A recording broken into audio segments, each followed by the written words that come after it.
Good evening and welcome to the Highgate Selectboard meeting for Thursday, October 7th, 2021.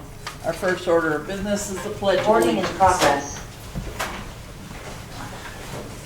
I pledge allegiance to the flag of the United States of America and to the republic for which it stands, one nation, under God, indivisible, with liberty and justice for all. Thank you all for coming. We'll take public comments for anything that is not on the agenda. Sherry, Sue. I have two questions that have been brought to my attention from Highgate residents. First one is by the Steinhauer Hotel, the flashing light is a big branch. We cannot see the flashing lights. That has been a concern. I've had a couple of people complain to me.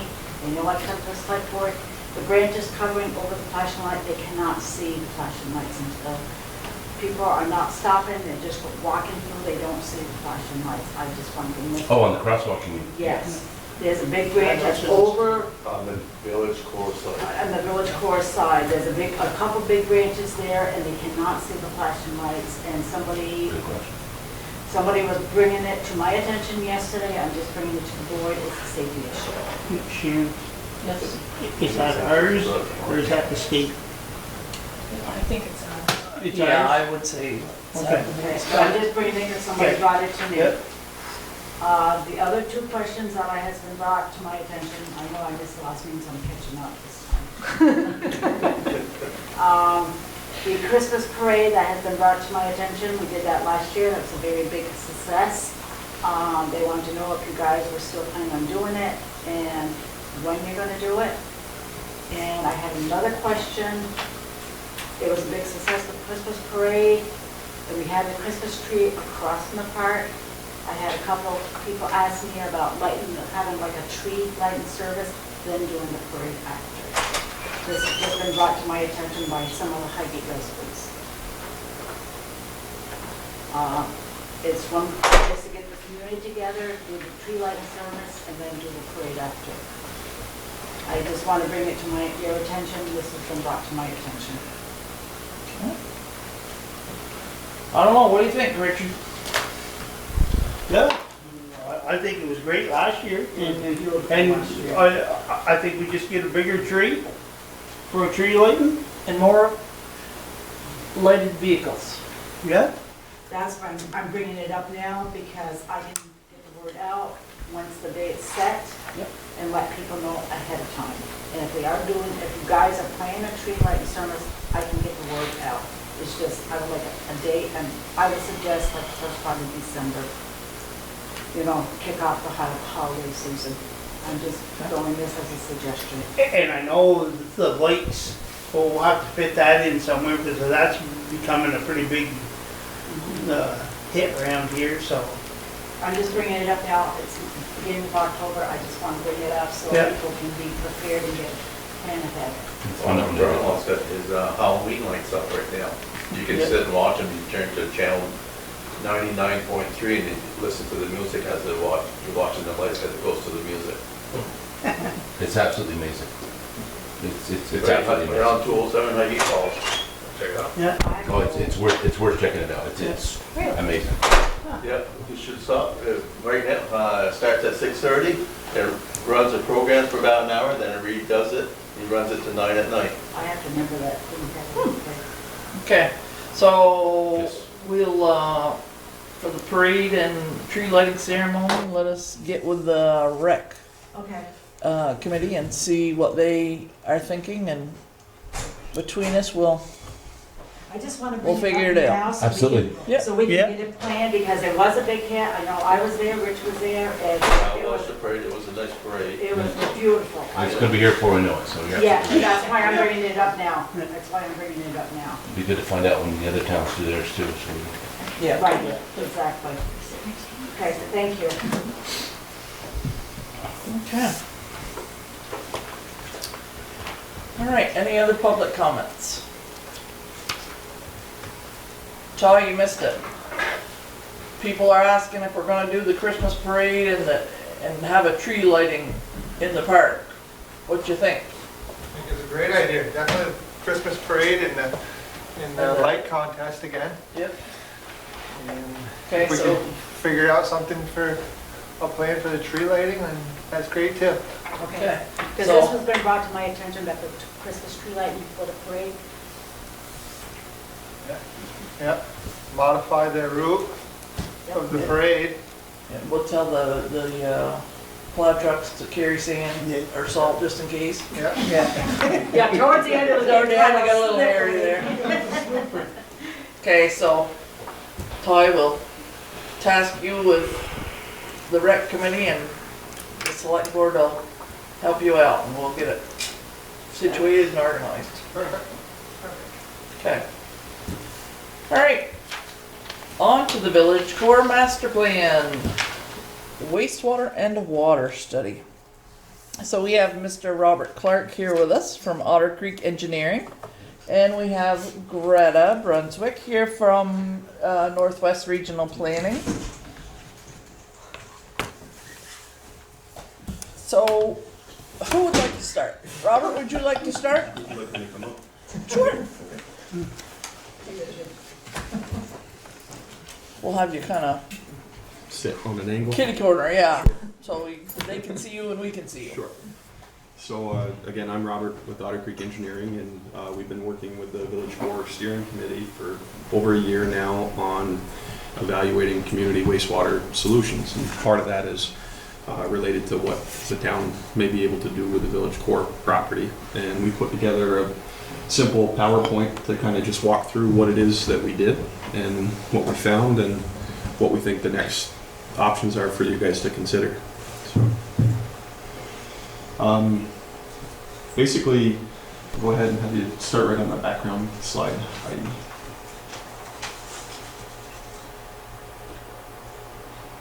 Is that where you're talking? No, one more. Okay. So basically, the challenge with any type of development with the current regulations in the state is how do you address on-site water, you know, your drinking water source? How do you address where the waste is going to go? And then the third kind of component is what do you do with stormwater when you get above certain thresholds? The state wants you to treat stormwater so that we're not creating runoff that's, you know, potentially harming the lake. And so one of the things that's unique about the Village Core property is that it's situated in an area where there's some sandy soils, but the redevelopment potential of that property is fairly limited because of existing water supplies that surround it, and the types of development that you guys are considering to do there, mixed-use type developments that would add parking and other things that would create stormwater runoff. And so the intent is to really try and look at off-site wastewater solutions as a way to be able to maximize how much of that land you can use for redevelopment, for you know, bringing businesses or boosting some redevelopment to that area.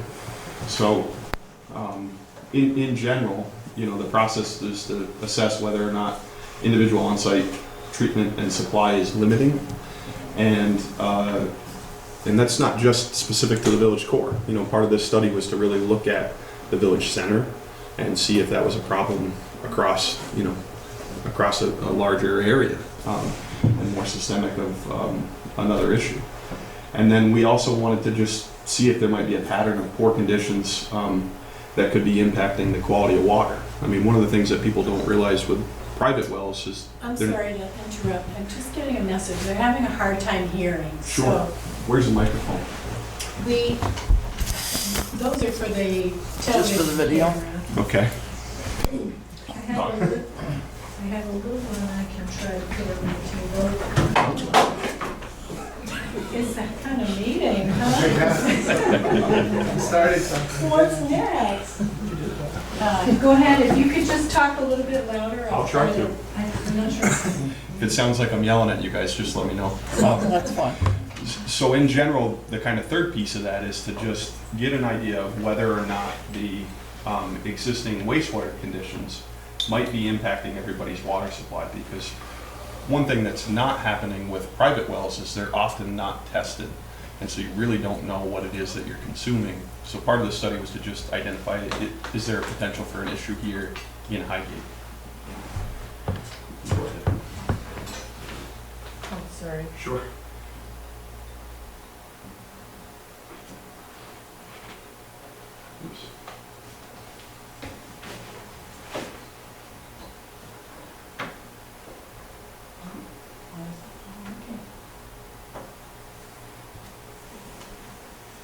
jinxed us, Tom. I could figure it out, yeah. So a little kind of broader perspective on wastewater planning. There's several steps involved when you start talking about community wastewater solutions. The first step is feasibility, and basically you look at, is it reasonable, or are there areas close by that can treat the wastewater? Does it need to be treated? Can you do it cost effectively? And you do those very broad brush. Is it reasonable to construct a community wastewater system?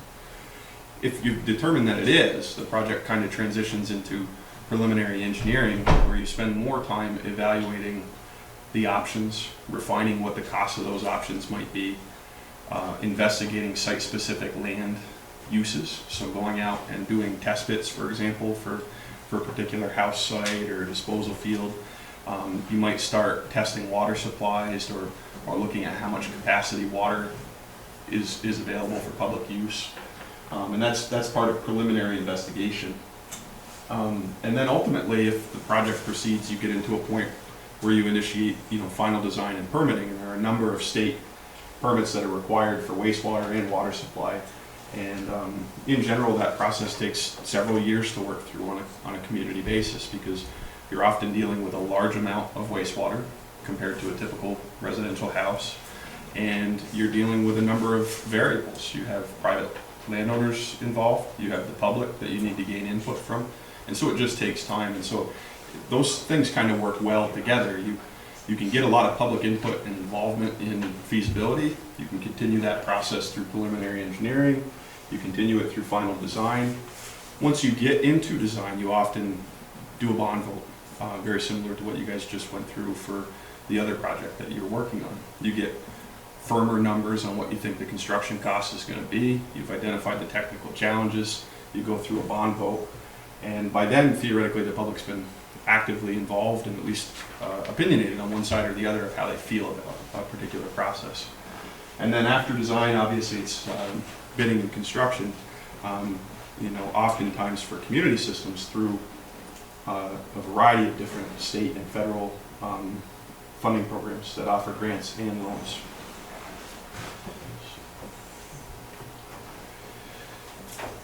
So as I mentioned at the beginning of this, we were working with the Village Core Steering Committee on this, and one of the things that we did originally was identify what is the intent and the goals of this investigation. And basically, I'll just work through the list of things that we developed as a group. But essentially, we wanted to review information that was available and identify areas where construction of new on-site or off-site systems are needed, and what would be necessary if new development were to occur in Highgate to kind of accommodate that development. We spent some time and wanted to spend some time identifying potential wastewater disposal sites. When we say disposal, we're talking about conventional in-ground leach field. We're not talking about your large-scale wastewater treatment facility that you would see in places like Burlington or Montpelier. We're talking about trying to find a way to use the existing soils in a cost-effective way, just on a bigger scale. We wanted to review the potential for providing, off-site water supplies as an alternative approach to addressing wastewater. One of the things that's unique about Highgate, and I'll get into the details a little bit more, is it's generally a large sand and gravel deposit here, which is fairly suitable for on-site wastewater disposal for individual properties.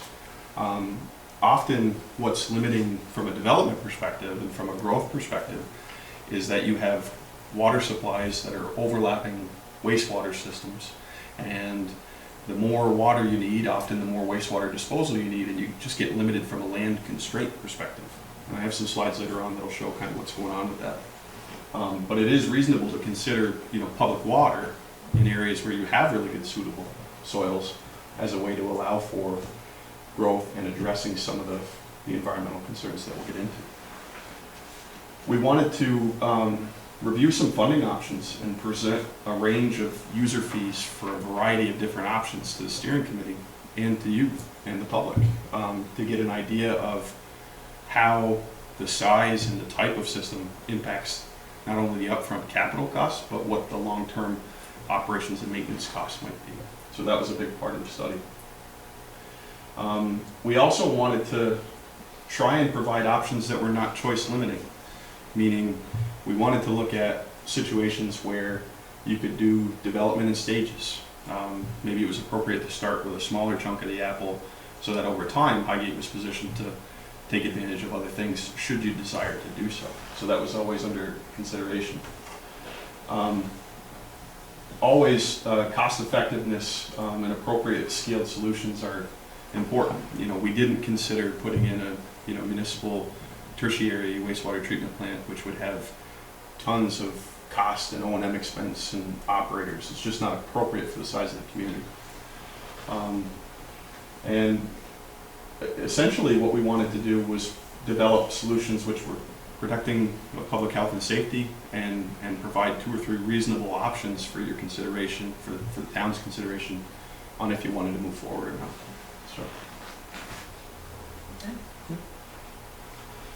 So to do that, we started with kind of identifying what the target area would be, and we really focused right here in the village center. We basically tried to identify the areas that could or needed to be served. We wanted to evaluate what those existing water and wastewater situations were on a property by property basis to the best that we possibly could. We wanted to identify any limiting constraints, properties that are too close to the river. They're not good for wastewater. We don't want to send it right in there. Similarly, properties with really bad soil or existing development, they're not going to be suitable either. So we really wanted to really narrow in the focus. And then we wanted to gather public input during that process to the extent that we could. Obviously, things were somewhat challenged because this has been ongoing with the COVID-19 pandemic, so it's been a little unique. Essentially what we settled on is the large black circle around the outside is kind of the study area that we identified. It's a roughly 4,000 foot radius around the village board property. And the village growth center concept area is that yellow line, which is kind of the area that's been slated for development. It's where there's existing dense development occurring and where potential development could occur that wouldn't create significant amount of sprawl. So that was basically it. For reference, the kind of purple shading is the village core property for your orientation on where you are here. And I know these figures are tough to see, so I'll apologize.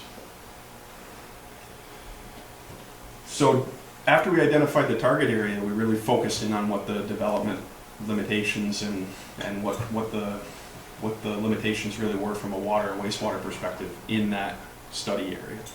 And what we found was that because of the lot sizes and just the general density, a lot of neighbors right near each other, everybody has an existing on-site well, everybody has an existing on-site septic.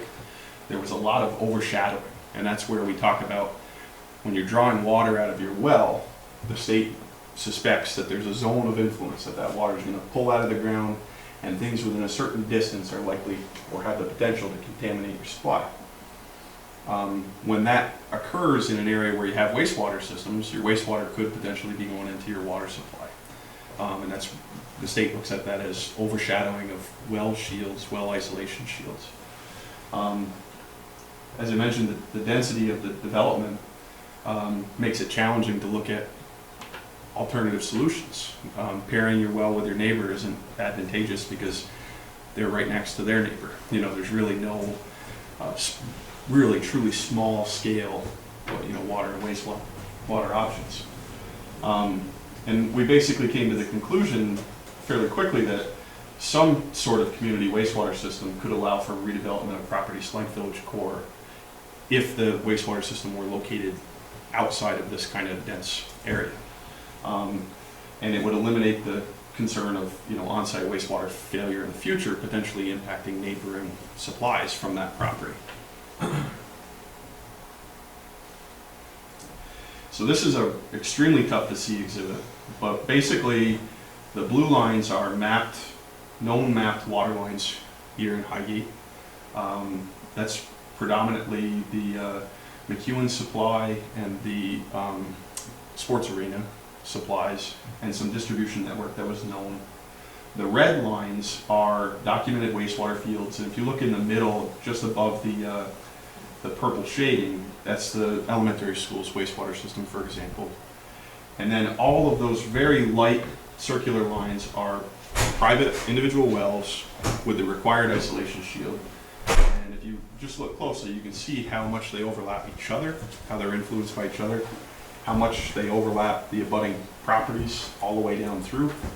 And I think that just kind of reiterates what I was talking about before, about there being the potential for contamination. Similarly, when we were working with the steering committee, we were looking at the village core property in particular, and there are 8 or 9 wells that overshadow the village core property. So in order to find just a wastewater system on site there, it's almost impossible, because you have all of these other existing water supplies, and because they're there, they have the first right, those supplies are there, we have to demonstrate that we wouldn't impact them with any redevelopment. And it became pretty clear that to get the kind of growth and development that's being targeted for that, somewhere between 2,000 and 4,000 gallons per day of design flow, you just wouldn't be able to fit it on that property. So then, basically, we wanted to see if there was an issue there, with what was going on. And so we sent out a public survey, tried to get participation in identifying whether or not people would be interested in community wastewater, if they felt there was a need for community wastewater, how they felt about their water supply, and similarly if they thought there was a need for community water, and just get public input. We really wanted to know where those systems were to help kind of refine that map. And then kind of concurrently, the Village Core Steering Committee held a number of open meetings where we started to present options, discuss findings, and really see what was there. And as I mentioned before, it was kind of a challenging time, I think, with the COVID pandemic and doing a lot of that remotely. So public participation was generally low. Sorry, did I shoot too soon? Nope, that's fine. So after we kind of identified the problem, and while we were obtaining public input on things, we really started to do a deeper dive into wastewater options. Where could we fit a community system? Where could we fit a system big enough to address just the village core property? How do we make this work so that we can provide a cost-effective solution? In general, the soils in the village are predominantly sands and gravels, and they're well suited for wastewater disposal, with the exception of the kind of northwest portion of San Armand Road in kind of that real dense area. Those were mapped as poorer soils. That being said, we didn't receive any survey results that indicated the wastewater systems were problematic. Some things that you should know before we get into the details of it, what makes a wastewater site suitable from a community perspective. You need adequate land to not only construct but maintain a wastewater system. Oftentimes you need a fully designed replacement area should you have a failure, because you're not dealing with an on-site septic, you're dealing with an entire community, and if there's a problem, you need a contingency plan. You need to be generally isolated from development, because you don't want to have the wastewater impact public water supplies or private water supplies. And so you got to kind of find a place that's away from all of that. And the soils really have to have the capacity to treat the wastewater, meaning you need to have a lot of soil that's above where the groundwater table is, because you get a lot of treatment in wastewater as it passes through the soil. The bugs in the soil break it down, and that's where the treatment comes from. We didn't want to put it near a river, near a swamp, wetland, those things. Those are not good sites to look at. And then, in general, before you can really spend a lot of time investigating, you either need to have a secured property that's already owned by the town, or a willing landowner who's interested in helping out and wants you to come do test pits on their property. So what we did was we put together a map, and this is just kind of a desktop review of Highgate. The things in green are generally good, suited soils for wastewater disposal. Things in yellow and orange are moderately suited, and things in red we would expect to have problems. Those are where you might have to put a mound system in, for example, if you had a property in the red soil. And again, these are just based on maps that are available to anybody. There wasn't any site-specific data that was used to put that together. But you can see, for point of reference, Route 78 runs right through the middle. The village core properties, that magenta, pink, or purple, excuse me, line around the parcel. Everything on the bottom of the page is generally well suited. It's yellow or green. That's as you get closer to the river. That's fairly expected. You know, that's where you get some really nice, loamy, sandy soils. And we identified several parcels that were either owned by the town or had a large enough area and were away from existing development down there. Those are those dark hatches on the bottom. Obviously, we didn't look too far to the north because those were really mapped red. It wasn't worth going out and investigating those until you exhausted options closer to the river. The other thing is wastewater, to the extent that you can, you want it to go down gradient. And Highgate's relatively flat. I think that's generally known, but in general, everything's migrating to the river. So it's counterintuitive to start looking away from there when it's just going to flow back this way. So that's kind of how we identified at least some potential sites for wastewater disposal. And then what we did was we basically worked with the village core to look at doing test pits on the village core property, on Roger Wright's property, and on the Steel Griswold property. And ultimately it was discussed with the Wrights to do a test pit there. It's probably no surprise to anybody here that it was sands and gravels down there and extremely well suited for a wastewater system. What's unique about that site is that it has the potential for expansion just based on land area and where it is relative to all those public water supplies that we were talking about before. Essentially, everything down gradient between that property and the river doesn't have public water or private water, so we wouldn't be looking at potentially creating a hazard by putting community wastewater there. So just to kind of summarize what we did to get all the way to that point, because the project involves federal money, you have to look at not only environmental resources such as wetlands, rare, threatened, and endangered species, plants. You have to look at historical things. Are there historical properties that would be impacted by development? Are there potentially archaeologically significant areas? That's all part of the federal funding process. So we started to look at that, and those were identified and included in the report. Excuse me. We looked at population data. Anytime you're doing feasibility or planning, you've got to account for what's happening in the community. Is there significant growth? Is there decline? How does that impact the size and scope of the wastewater or water system that you're looking at developing? And then we compiled basically the survey results that we sent out to the 262 properties within that village growth area. Unfortunately, only 15% of the surveys were returned, which was less than expected. I think the majority of respondents appeared to be knowledgeable about both their water and wastewater systems, which was not only a little bit surprising just because we do this stuff in a lot of different communities, but also encouraging because people were generally aware of what was going on with their system and their neighbors. 5 respondents out of the 6 who answered indicated that the replacement cost of a septic system was a concern. Residential septic systems can cost anywhere from $15,000 to $40,000 depending on what the site conditions are and what you need to do. 6 respondents out of the 11 who answered to that particular question indicated that the drinking water quality or their potential for their well contamination was a concern to them as well. So, although the population set was pretty small for who responded, the amount of people concerned was relatively high. So, I guess the real thing was that none of the information we got back and none of the data that we collected really indicated that there's an existing problem here. It's more of an emergent, what we call an emergent condition. You're not regularly testing your private wells. You're not generally aware of what it is you're consuming, and just based on the density and the soils, there's a potential that you could be drinking something harmful with the current configuration.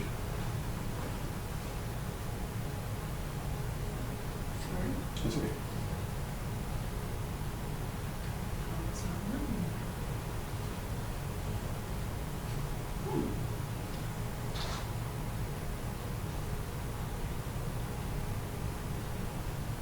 does that. Does anybody have any questions on the information just presented so far?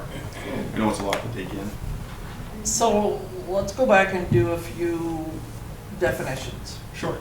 For someone who might not know, what is considered wastewater and stormwater? Sure. So wastewater is anything that comes from a property that contains pathogens. Often we refer to wastewater as what leaves your toilets in your homes. That's the black water as it's referred to. Gray water, which is also wastewater, is often washing your hands, laundry machines, things of that nature. So those two combined are wastewater. Wastewater is different for residential uses compared to commercial uses. If there's some type of industrial manufacturing, they generate a wastewater, but it might not have the typical strength or contaminants of concern that you would find in a residential system. Because the village is predominantly residential, the expectation is that a lot of the contaminants are well known, well documented. What can happen in certain situations is if you have a manufacturing operation similar to what they had down in Bennington, they could be producing something, it could be creating, a harmful byproduct that's not detected by whatever the current technology is.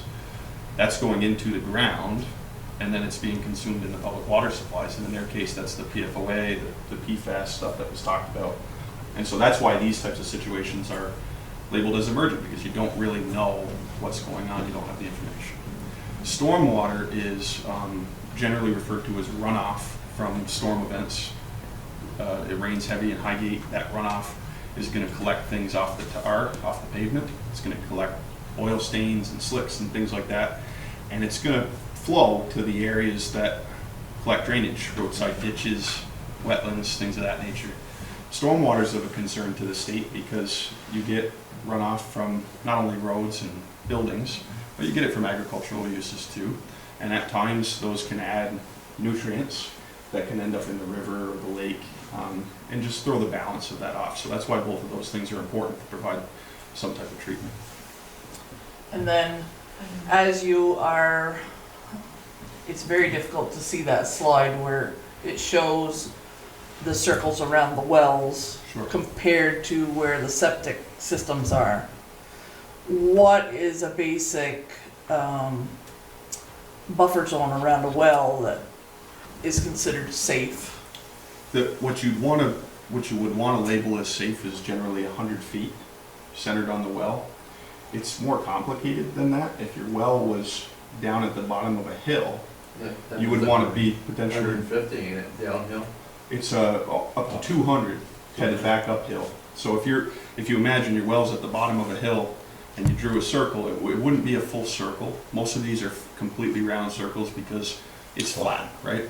But if you're at the bottom, your zone of influence extends much higher up that hill because it's coming down to you. It's more likely to impact your well. And so it's 200 feet typically uphill and 100 foot on the bottom.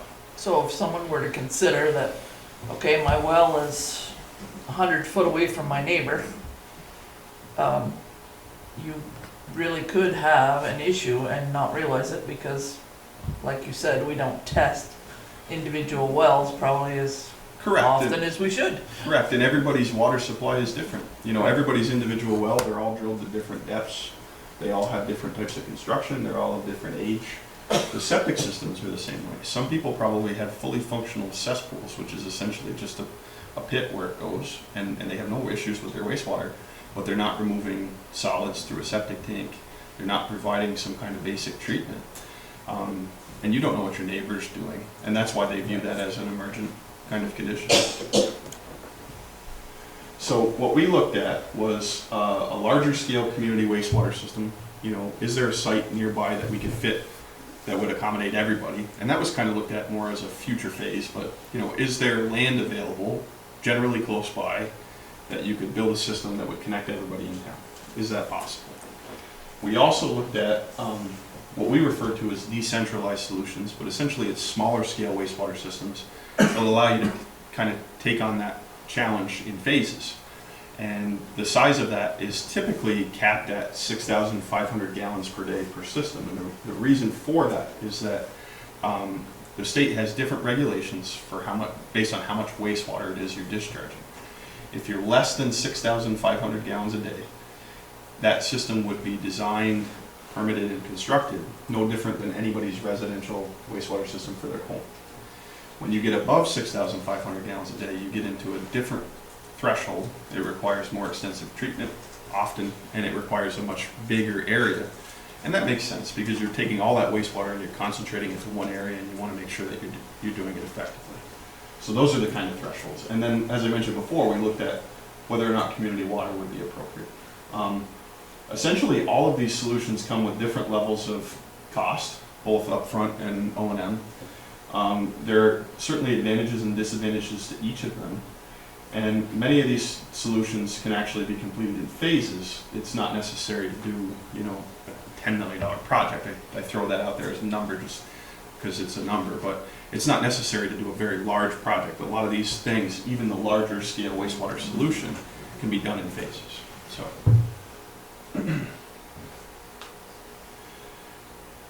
So essentially the steering committee results, actually if we could go back one. So the report basically, some results from the report, we had 30, 60, and 90% complete review meetings with representatives from the state, people who funded the project, and the steering committee. We identified a total of 9 reasonable and feasible alternatives to address water and wastewater in the village. They addressed both just the village core property all the way up to full-scale community solutions. But there were nine that were discussed in detail in that report. We concluded that both decentralized and centralized in-ground solutions are an option, provided that you can find and work out and negotiate a land, but there's a variety of different land locations available for that. And we concluded that the density of development is conducive to a community water system just based on how close everybody is. And that's intuitive, right? I mean, the further apart people are, the more expensive per person it is. The closer everybody is, the lower the cost per person is. And because everything's so close, all of the alternatives were financially reasonable. So from that, we did a 90% kind of report meeting with the steering committee, and they selected alternative 1C, which I'll get into in a minute, for a few reasons. It met all of their project goals related to the village core property. It allows for several different options for potential expansion and growth without a significant investment up front. And it allows the elimination of overshadowing to really be able to redevelop that village core property, which was a target goal of theirs. And they also, it also left the option open for public water supply. So this. Can I interrupt a minute before you get too far afield? I'm just curious about, is there any merit to going the other way?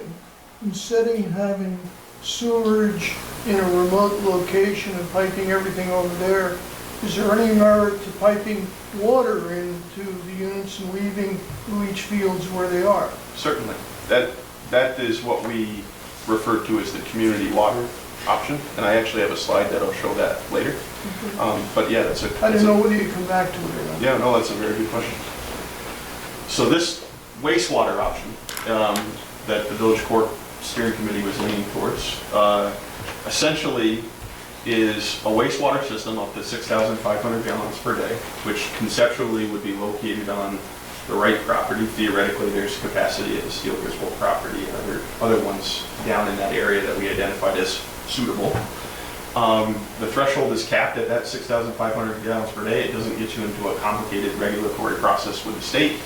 And really what it would be intended to do is allow for the redevelopment of the village core property and to address other failed systems in the village. Not necessarily St. Armand Road, but we showed that just for scale and for cost estimating, and because that was already targeted as having poor soils. But in reality, any failed system could connect up to that 6,500 gallons a day, provided they're within reasonable distance. And then we proposed basically an off-site water supply. In this case, for the cost estimating, we assumed that that would come from the sports arena well, which is more than adequate to supply the village core property and a number of properties right here in Highgate. And we felt that that was somewhat conservative because you can see the red line is the wastewater, the blue line is the water. There are a lot of pipe going in the ground. It's a conservative estimate. Theoretically, there could be a water supply closer, such as here is the town office, with a little bit of testing that could go over and serve that. And similarly, those properties might not need to be connected on St. Armand Road. Maybe it's a few other properties in the general area of where the disposal field ends up being. So we estimated a large capital cost to do this, $1.3 million. It's substantial. But I think one of the things that's noticeable is that there's really a small amount of maintenance associated with it. And because of that, it was one of the lower cost options when we kind of compared the life cycle. We took at everything and we looked at how long it would be used for and brought it back, and this was really a cost-effective option. So what are we talking for usability? How many years? We did the wastewater system based on 40 years. 40 years. And it depends on the maintenance, it depends on the actual waste that goes down there. Most septic systems are really good for 40 years, and that's with technology that wasn't what it is today. So it's very possible that it would be farther than that. I got a question on this slide. So I looked over this whole presentation already, but the only thing I didn't understand was present with worth cost. What's that? Yeah, so that basically, in order to evaluate and compare all of the alternatives the exact same way, we use a thing called present worth, where we look at the upfront cost. We look at how much it's going to cost to maintain it year after year after year.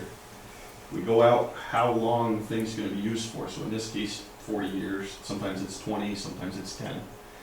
And basically, you try and come up with a present worth value.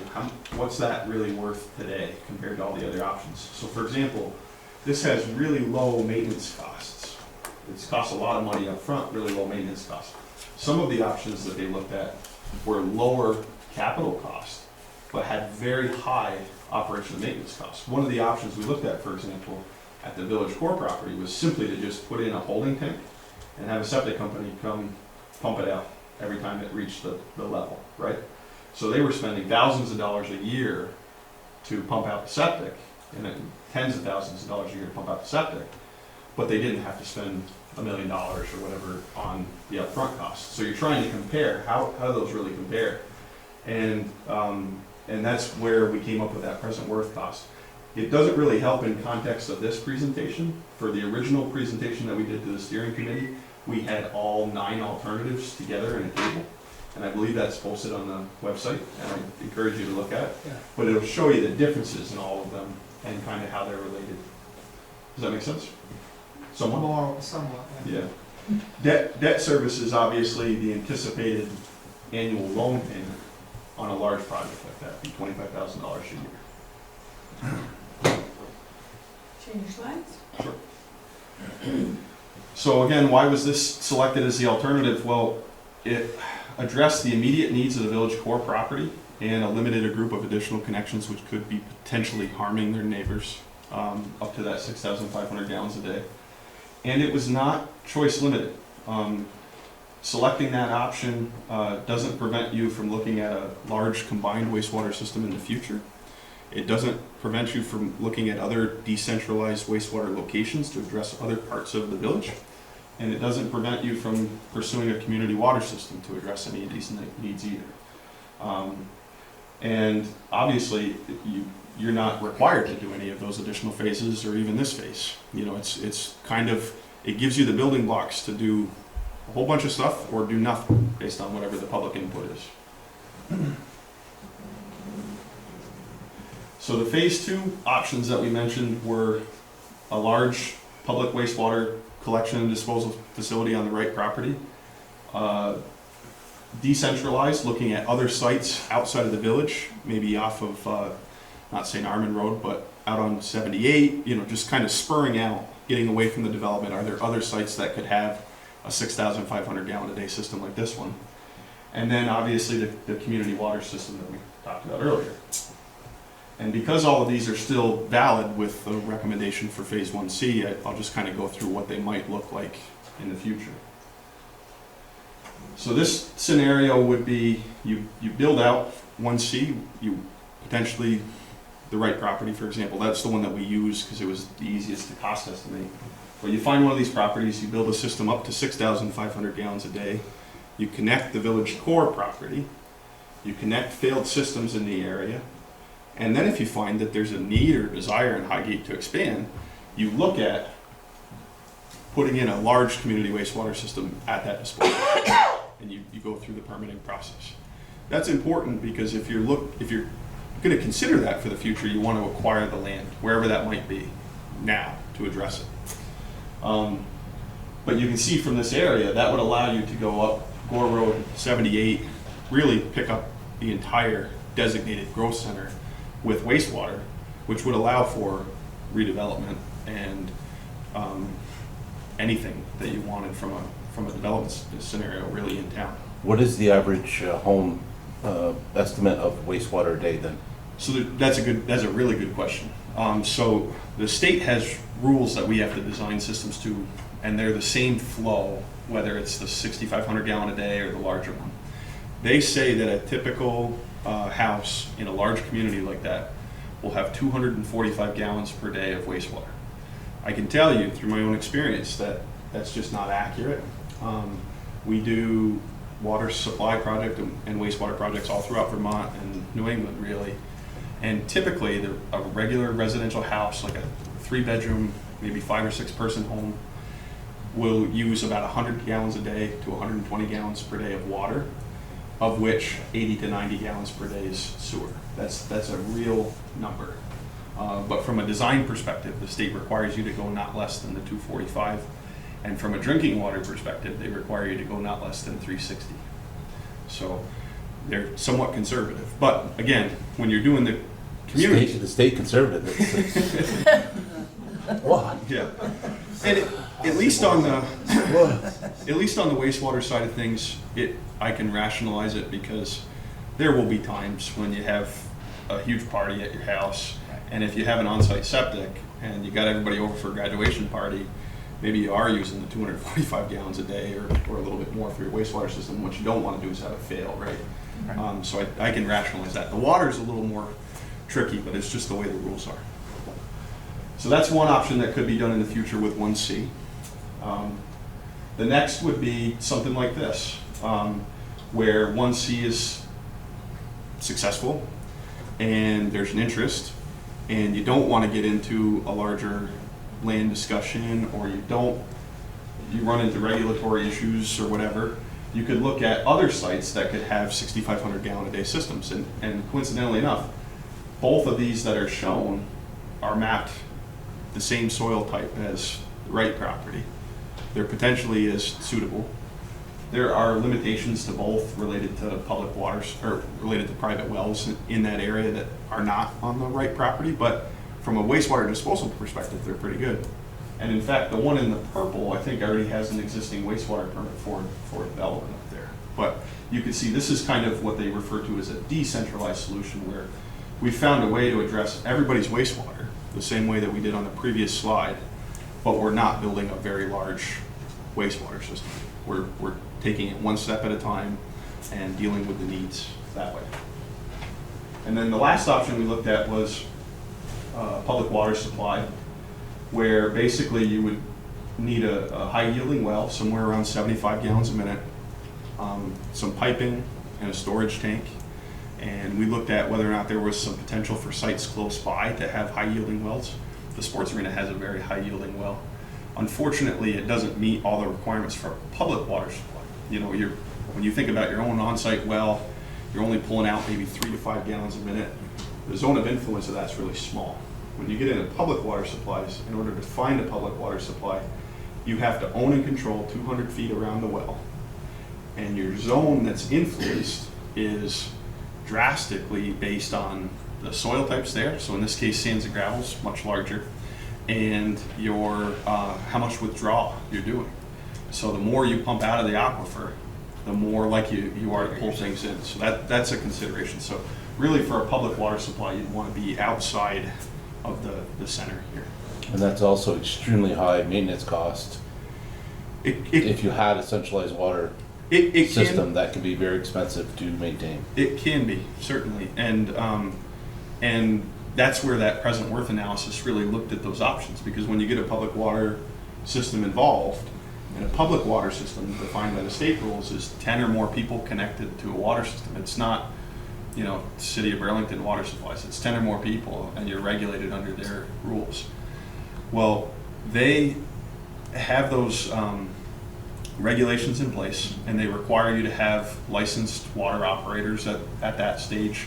You have to do sampling at that stage, and it certainly becomes more expensive.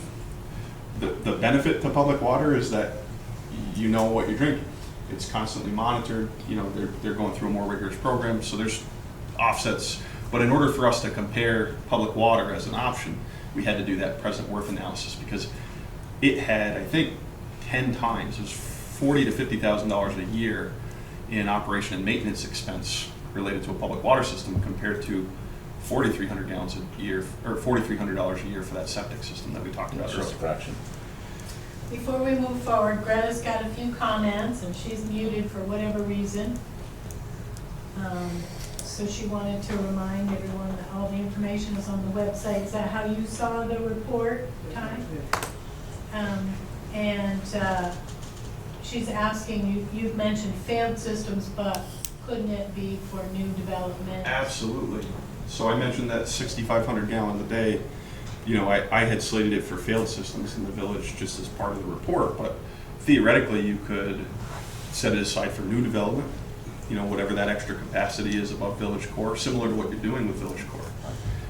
And that would allow you guys to really do what you want with it. Basically, if you don't have the system, that core doesn't get developed. Correct. Yeah. Because it has no ability right now for water and sewer.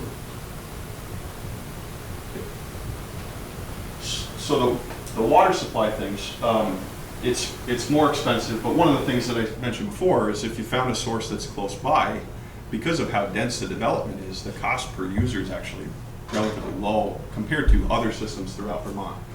The typical cost for water on a yearly basis in Vermont is about $700 a year.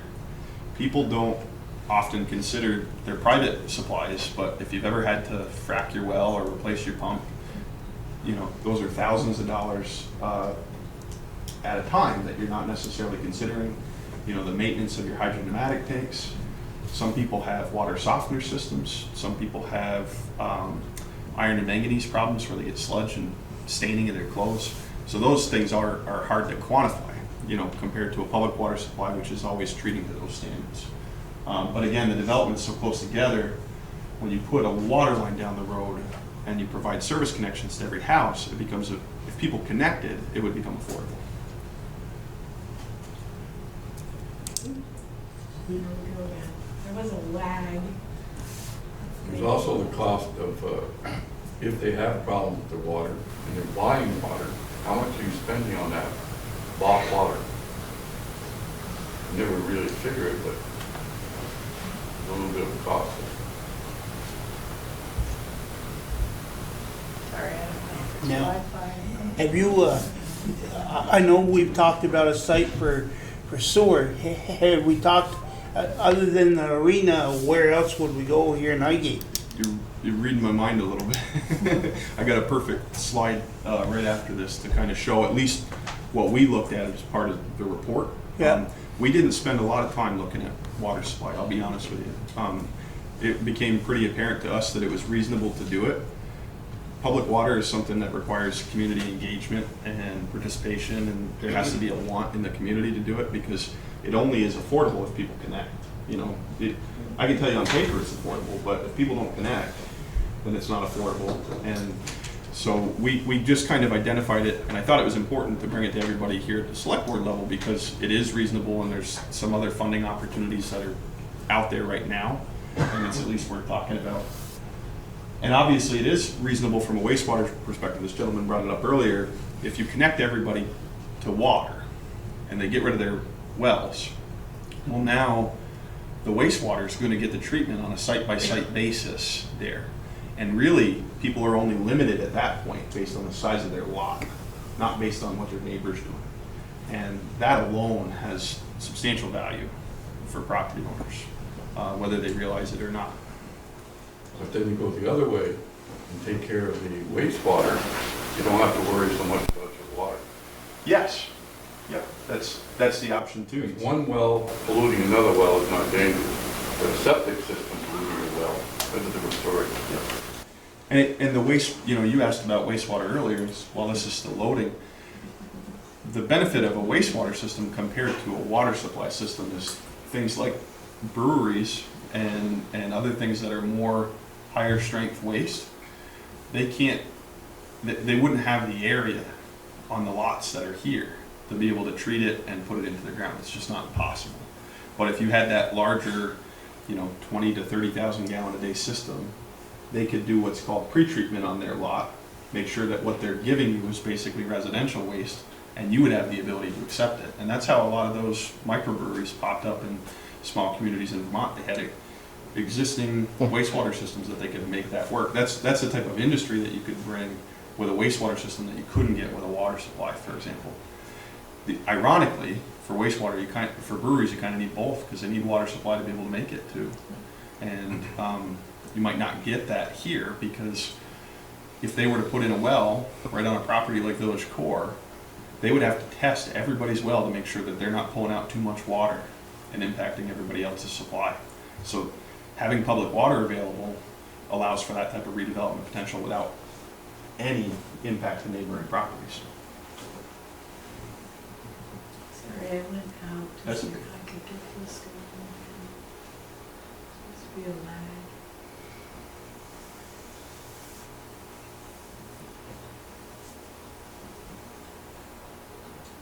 And so it's very important, because people are a little concerned that Right. we're putting in a full-scale water treatment plant.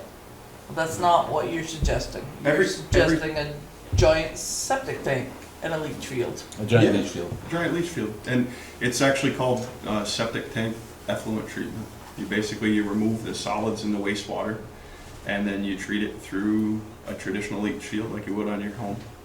And based on what we found, there's capacity to do that at a larger scale. Obviously, you can treat more wastewater. The more you treat it and polish it, meaning the higher the treatment that you're providing, the more wastewater volume you could take without impacting the environment. So septic tanks, there's only so much you can do with septic tanks. And there's only so much we could do with septic tank effluent for a community. But I think there's nothing limiting to say that you couldn't put in polishing filters in the future and get bigger. I mean, that's how things grow and change over time. And I think that's what's unique about this situation. Would a system like this have some type of trap set up, so if it was hitched up to residential and someone had a septic tank that wasn't up to snuff, solids got into the leach line, there would be traps to catch those solids, So that's a so really like clean stations, stations to clean out? Yeah, that's a really good question. So we had assumed that in order to make sure that that didn't happen, that the town would take over responsibility of that wastewater system because it's related to the village core. And we would put the required septic tankage right at the disposal site so that it could be monitored by the town, and everything coming to it would be a traditional collection system. However they get the wastewater to you, they don't have to have a septic tank, they don't have to have anything special. But what comes to you, you guys will be able to make sure that you're taking out the solids so that you're not affecting your. So each one would have its own septic tank and then have the leach line tied in, all the solids would actually go to one central spot. Correct.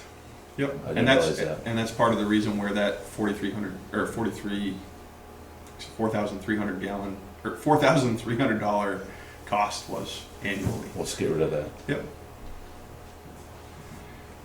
One option at your choice could be to have everybody keep their own septic tank. The only downside to that is if people don't do the maintenance on it and the septic tanks get full, then those solids could come into your system and potentially clog it. That's why I was asking if see, my initial thought was everybody had their own septic tank, they're responsible for keeping their own septic tank maintained, but would there be traps in the system that if someone, didn't know, obviously they didn't know there's the baffles had broken and solids is getting into the leach line, Yep. that it would catch it before it went into the, No, part of the reason why the cost was so high, frankly, was we included all of the tankage. We included emergency storage tanks if there was a pump failure, pump Would- being down. would that be an option that would be worth looking into as far as a money saving option as well, but, or is that not something that would be wise to do? Could you say that again? If each homeowner, that residential that had their own septic tank, and then we had a smaller tank that if there was solids that got through the system,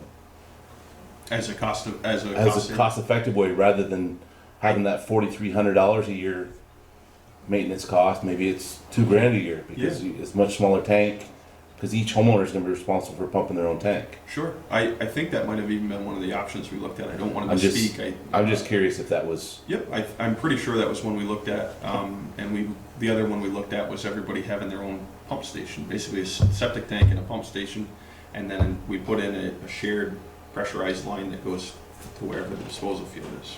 But certainly an option. And the only downside would be putting a little bit of the maintenance on the homeowner, but obviously you'd still have a fail-safe. you're gonna pay for it one way or another. Yep. So you asked about water supply. One of the things that we did do with this report is called a fracture trace analysis. And what that is we have a hydrogeologist on staff at Otter Creek that his specialty is developing groundwater supplies, and he also does wastewater systems of this size. And he looked at older aerial mapping, looked at all the documented well logs. Anybody that's got a drilled well, they have a well log that's on the state database. So we got an idea of how much water each well had that's documented. And we also looked at where the potential for water was. So everything that's identified with a yellow circle is where these lineaments, these trace lines come together.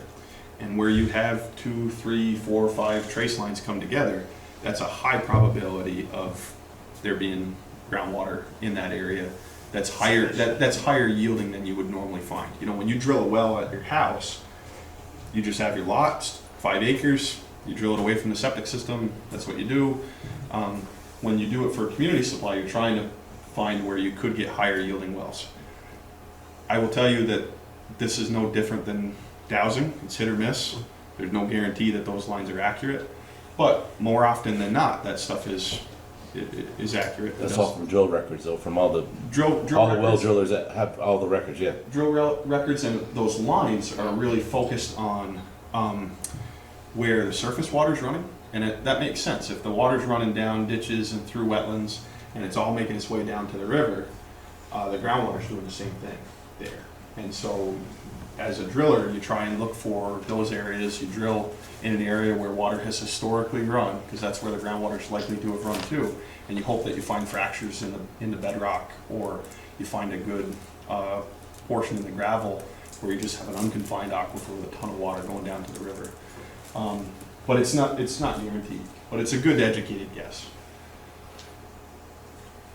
I'm sorry. That's okay. I'm apologizing to you. I didn't actually have this up on the screen to share. I was just doing it from the thing, so.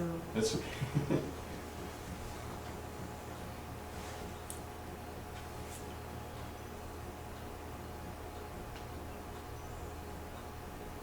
And so we did this fracture trace analysis, our hydrogeologist did it, to just see if there were reasonable locations outside of the village, close by. The further away you go, the more the cost is to pump it, the longer the lines are, the more expensive they are. You know, and so the closer you can keep it, the better. And we did identify, if you look at this, it's circle number 2, it's the 2 red lines in kind of the middle of the screen that are where the well location is shown on that community water supply slide. Those 2 red lines intersected there. There's actually a drilled well up there that has high yield in that area as well, that we found in the state logs, over 50 gallons a minute. So that could be a potential place to look. And if you go back to the previous slide. Oh boy. Where is that, Robert? Is that the one across the road from me? Oh shoot, that's, Is it on the Must be. Cassie property? that is on the Cassidero. Across the road from me? Across the road. Yeah, that, you said he would, Yeah, said yeah. he'd leave it, yeah.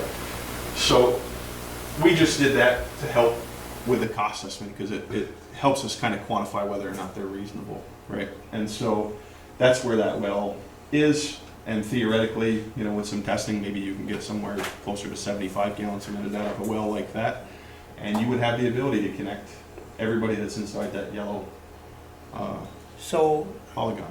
eventually would that, now, you checked it, it's, say it's got 75 gallons or what a minute. Is there any way it could be hitched into mine? So that's a really good question. So with a public water supply, the way that it works is, let's say you guys decide you want to go do a public water system. The very first thing you do is you find a willing landowner and you work out an agreement to drill a community well. You couldn't use an existing well. Community wells have to be grouted in a certain way so that there's no way any other contaminants are going to impact them. So you'd have to invest in that cost. Then you go through an extensive testing process that's documented with the state. Anybody within 3,000 feet of that well would be sent a letter, and they would be given the opportunity to allow monitoring of their well during a pump test. And so you all probably have had wells on your property, and you've had a well driller tell you this is a 5 gallon a minute well or a 20 gallon a minute well. That's what they refer to as a driller's yield, and it's a good rule of thumb. And in general, as an engineer, we take half of it, and it's usually pretty close. So if it's a 20 gallon a minute well from the driller, it's probably going to get permitted at 10. And that's usually how we do it. But the permitting process, we'll identify any property owner within 3,000 feet of that well. We'll send them a letter, and they'll have the right to let us come put a monitoring device in their well that'll measure the level of their well for the entire time that we're pumping and testing whatever the town's supply would be. And in my experience, the only time that I've ever seen them impacted is if there's wells within 200 feet or within 300 feet of where you're testing. Those are likely to be impacted. Everything else, we basically monitor it for 72 hours or more while we're pumping, and you can see that, you know, when the homeowner's well will kick on, it'll draw down, and then the well will fill back up when they're not using water, and it's very consistent. It's not related to any pumping. But we do all of that monitoring because as an existing property owner, you have the right first for your existing use, whether that's a house, a business, it doesn't matter. You're there. We have to demonstrate that our well would not impact your supply as a homeowner. And that's consistent for anybody within 3,000 feet of wherever your water well would be. So if that well fail a test, a pump test, Yep. start over from scratch, right? Start over from scratch, and oftentimes we don't spend, that pump test process is very expensive, and we don't recommend spending the money on that until you do some baseline water testing, because most people don't, even though that well is potentially listed at really high volume, maybe it hasn't been tested for things like sulfur and hardness and things that would require treatment. So we would recommend, you know, after you drill a well, the first thing you do is test it and see if there's any contaminants that would be maybe cost limiting. You know, if you have to put in really, you can treat anything, but it's expensive. And you don't want to spend money on treatment if you don't have to. So if that process passed first, then you'd go towards the testing piece. And if the testing piece passed, then you'd go towards the next piece. But it's a lot of money involved in that process. That well that you're talking about, that's Cassidy well, we had gotten letters when that was being done, but they never followed it up. So I don't know if something never materialized of it, but we had gotten a letter when they drilled that. Yep. And I'm not too far from there. Yep. But we never did get monitored, so I don't know if they just didn't follow it up. It depends on what they tested it at, Steve. So there are certain thresholds that you have to monitor. I don't know what it was. Sometimes they're just required to notify you if it's being. I did get monitored. And they monitored Yours mine did? for 3 days. Yeah. Okay. Okay. Did it bother? So you knew. Yeah, no, it's good to know. I knew they sent that out, but Yep. ours did not get monitored. That case. So yeah, it's a really extensive process to go through that, and that's why I mentioned quite a while ago. You really want to have community involvement, or some type of substantial grant process available to really begin it, because just the testing alone the drilling of it is not like a typical residential well. You have to put in a bigger casing, you're putting in special grout, you're doing special testing. You could spend, you know, upwards of $100,000 pretty quick on stuff like that and not get any actual benefit out of it, really. So the better option, looking at core, is to go into a wastewater treatment. Which is why, you know, they recommended option 1C.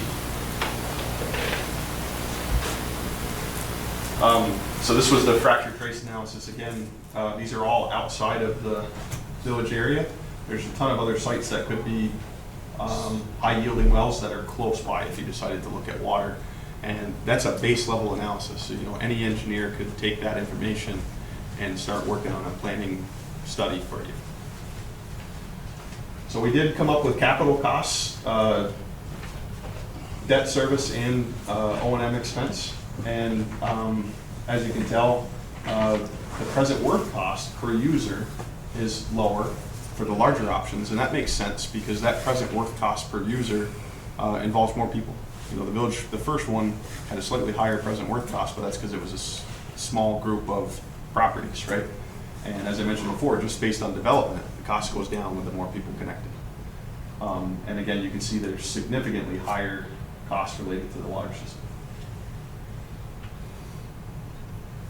So as far as recommendations and next steps, currently there's a 100% forgivable loan that's been approved for the design and permitting related to alternative 1C. It doesn't require any commitment from the town. And that's going to be ongoing in trying to identify a wastewater disposal site further and potentially, you know, determine whether or not you can work out a land purchase or easement or things of that nature. And then I wanted to mention that right now there is money available through this ARPA planning grants at the state. The state is trying to incentivize water solutions, not just wastewater, for designated village centers. And as of this morning, they actually issued a release saying that there was a substantial amount of money, over $100,000 available in grant for planning on community water supplies. So if there's interest, or if you do a public meeting or things like that, that's a first come, first served basis, and could give you access to get off the ground with trying to find a water supply if you thought that was something that Highgate needed. And it just happened today. Right now, the schedule is to kind of finalize the design, you know, through December. There's a lot of variables with that. The first being just landowners and things of that nature, and really refining the scope. But I think the intent is to get started this winter, and then get set up so that that wastewater system would be in place, so that when the village core work is ready to occur, the wastewater system is there. And as I mentioned at the beginning of this presentation, there's a variety of funding sources that are available that don't require any commitment from the town to apply for. The next available one that I think is appropriate is the Clean Water State Revolving Fund in February. Typically accepts applications for design and construction. And what's unique about the timing of this for everybody is there's a significant amount of federal money coming into the state through ARPA and through potential other economic stimulus bills related to infrastructure, where they want the money to go to shovel-ready projects. And when they use the term shovel-ready, they're talking about things that have gone through feasibility, like we have here. They've gone through planning and design, like you guys are doing right now, and they're ready. They got permits in hand, they're ready to go get built because they're trying to get the economy stimulated. And so there could be an opportunity, if the timing works out with all of this, where Highgate could get substantial grant that might not otherwise be available, just simply by having done this process and really kept the momentum going forward here. So I think if there's anything that you take away from this conversation today, it's that there's a lot of grant money available. It's a reasonable solution for Highgate. It's a small scale solution for Highgate that doesn't limit you in the future. And I think trying to keep that momentum could really get you access to grant money that was not here 2 years ago.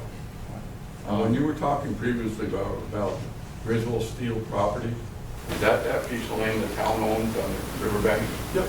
Okay. I always call it the Steel property, but we, I believe it was Woody and I, we walked that. Yeah. It'd be great if we could put it on town property, that piece of You're looking at slides maybe. Well, it's tight. Yeah. And there's some ravine in there that are 50 to 100 feet deep. Slides a four-letter word we don't want to hear.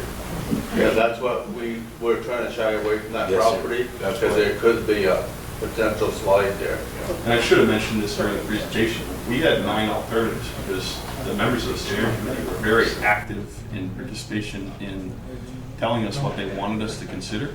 It would be And we great if exhausted, we could put it on town property. Yeah. But it's not. we exhausted a lot of options looking at different town properties, because there are a number of town-owned properties that are relatively close by, and they're just not appropriate based on other factors, and they're all different. So with that, I mean, public involvement is so important, you know, public understanding of what the situation is, what you're proposing to do so that there's not misinformation is really important to what's going on. And I would encourage you, whatever you decide to do, to, you know, provide as many open meetings as you can. We did that the best that we could through the steering committee with this process. We certainly didn't do this in a vacuum. And, you know, I'd like to thank everybody that participated in that, because they had invaluable input into where we should look and what we should spend our time with.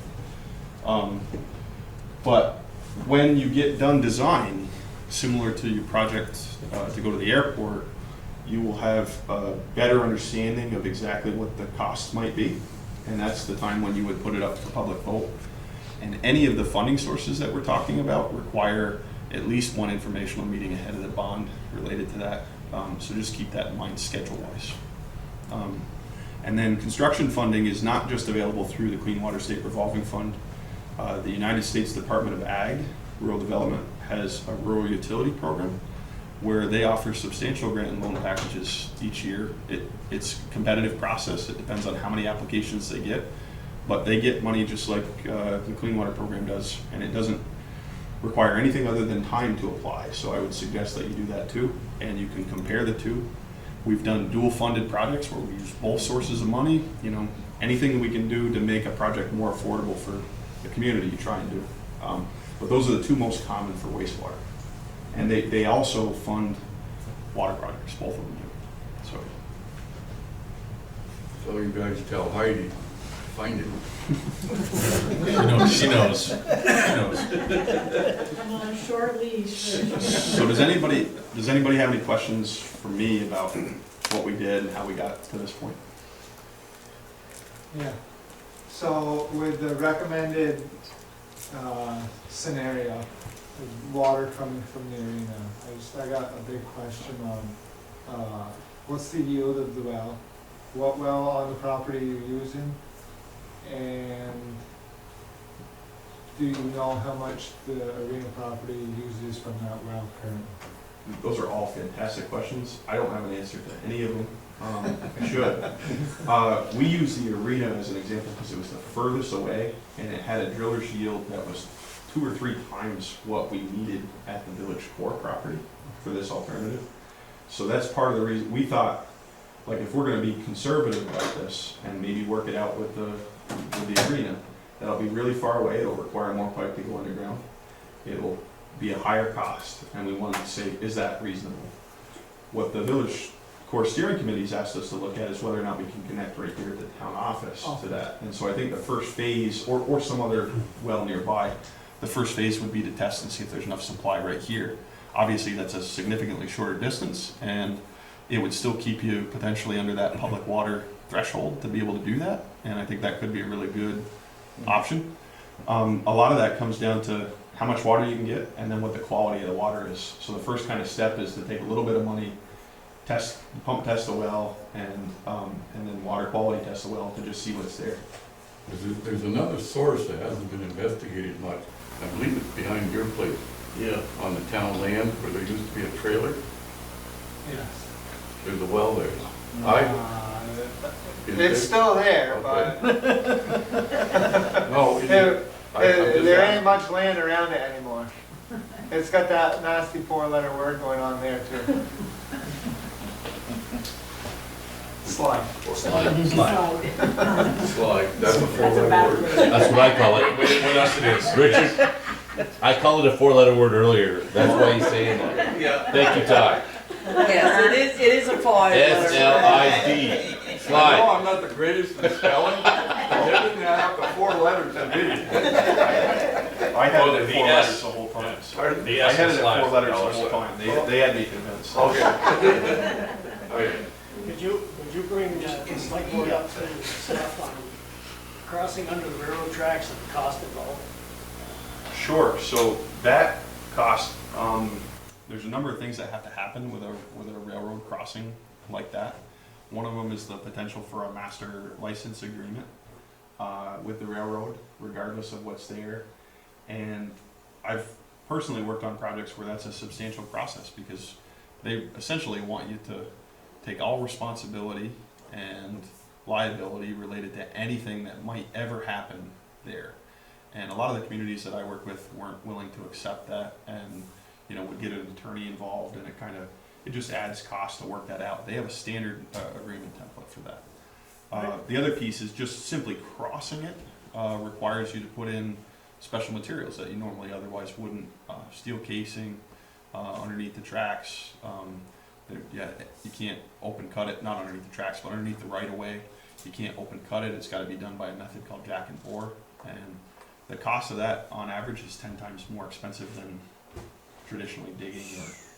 And that's reflected in that $1.3 million number. That's part of the reason why that number was larger. And again, I was trying to do it from a comparison standpoint of if everything got exhausted, if we couldn't find a supply here, if we didn't have a property owner that was willing to share a well, and that well had enough yield to be able to do it, that would be a place that you could go. But it is very complicated to cross the tracks. Even though it's the railroad trail, the railroad still owns it. Right. But it is state property, Correct. and we are part of the state. Correct. So therefore, it belongs to us. That is, yeah. Convince them of it. So I know Yeah. you're using reason. CJ, you've always been a common sense kind of guy, man. They have a process in place for a reason too, and it's based on their experience where they've had problems. And what I'll say is it's more time consuming than it is expensive. Yeah. If it's something that you're wanting to do, it's a conversation that has to be had at the select board level, and it's got to involve the right people at the state with that. I was here at a select board meeting where you were talking about other issues related to state land and stuff. They're never easy, no matter how simple we want to make them. So I thank you for making me bring that up. It's a good point. And I think that's another reason why they've asked us, as this project goes forward, to look here first, not only for cost, but just for reasonableness. You know, let's exhaust this option. Let's exhaust what's here before we try and deal with crossing the tracks. I got a comment on that. Lately, the water table's been really low, and I know a farmer that just punched his well deeper and gained 20 gallons a minute. So that could be an option here, you know, for, possibility. For here. Yeah. They do hydro them and go deeper. Yep, absolutely. Zach got a friend of mine that I know had trouble. He was hauling water, and he drilled down with 200 feet and got 20 gallons a minute. Yep. So that could happen here. I don't see why, if it's done anywhere, Yep. that would be an option. We did that on a well on the farm 40 years ago. There's no 300, 500. Similarly, So certainly something to think about without looking out, certainly be the town's interest. absolutely. If I can just add to that, I think, keep in mind, we've been in somewhat of a drought condition here for going on a decade, and not everybody's in the same situation. You know, your friend who had to deal with that, there have been people who dealt with that over the last 3 to 5 years. There will be more people who deal with it over the next 3 to 5 years. What's happening, it's a change in the conditions. What's causing it doesn't really matter. That people are running into source issues throughout Vermont. I've done more source development projects for communities and private landowners in the last 5 years than I did the 10 previous, just based on what's going on. And I think that's a bigger conversation with the residents of Highgate about whether or not you want to try and tackle the water challenges together with a public system, or how you want to plan for it. But that 200-foot drilling that he's talking about is not inexpensive, you know, and you couple that with a pump replacement, because oftentimes what happens is people don't realize that the water table dropped, the pump cavitates, burns the pump out, you gotta replace the pump and you have to deepen the well, and all of a sudden you're $20,000 or so for your well. Well, at $400 a year for community water, you could have had water for quite a few years and you'd never have to deal with any of that maintenance again. So it's just how that information is conveyed to people. People don't always think about it that way. So. Does anybody have an idea of how much this well yields? No, because it didn't have a record. Of all the ones that had driller's records, this one didn't have a record. But that's a good, you guys are asking all the best questions. Oh, Luke, you're next. No, that was part of, I think Austin's best the policy. two pieces, test the water to see if there's anything here that would be bad. And then pump test it, see how much you could get out of it, to make sure that we wouldn't affect the town office. And similar to Steve's comment, it's reasonable to assume going deeper would be a good option here with that well. Especially because you're not dealing with the public standard that you would be for some of those other things. Is there any regulation with the cemetery being so close? Not if it's outside of that zone, so we'd have to confirm that it was absolutely outside of that 100-foot zone. It's across the drive. But part of it is the geology and what's going on there and where you're pulling from. And to Steve's point, if we deepen the well here, you'd still have to test to make sure you didn't impact the neighboring properties. So there's an expense with that. It's not as extensive as a public expense, but it's an expense. And that's all part of the kind of next phases of water investigation. I think that's why he mentioned, maybe looking at the well by the trailer. In general, if you can get outside of where there's development, it's going to be an easier process, even if it requires more digging. And as far as the arena goes, they have, I think it was over 50 gallon a minute driller's yield, and really what we're talking about here at the village core is somewhere between 5 to 7 gallons a minute is what they would need for a permit. So it's a pretty small percentage of that. But all of those things need to be looked at further. But it's possible that you could still drill on town property. Sure, over there where the that 4-letter word that they were talking about. Right here in the park. Put another well here in the park. If it meets all the isolation distances. And I think that's part of this first phase before things get carried away with the village core properties. We got to figure out where the water's coming from. One of the things that's unique is, and I credit Heidi and Greta with this, is they essentially found a way to look at community solutions, but also address this village core situation for you with state money. As the project progresses from a wastewater perspective, the state's on board with a 6,500 gallon a day system because there's options in the future. But in reality, the water supply becomes kind of the town's deal to figure out, because the state's helping you with a wastewater system. They're not helping you with the water supply for village core. So there's a little bit of that comes into it. And unfortunately here, being close to the cemetery, there's been tests done on the water here, and there's slowly but surely the deterioration in that cemetery of, believe it or not, metals. You have caskets, and it's trickling into the soil. It's just trickling into the water system. You have people that go, where the hell are we getting this metal from? It's across the road. Yeah, wouldn't be surprising. Wow, they always, It's just a at one time they lead fact of nature. sealed caskets, correct? Yep. So it's not good, but I'm throwing that out. That's why the possibilities, there's some elements in the water that most probably aren't good in physics cemetery. Yeah, and we do have reports of some arsenic in some of the local wells that come in and out of testing. Yep. Oh, that, okay. No slide. Richard, that explains why. They're dying to get in. Okay. So I think one of the big things, what I'm picking up from this presentation is this wastewater and water project that we're talking about tonight isn't limited, we're not limiting it on what the town plans on doing on that village core property. Right?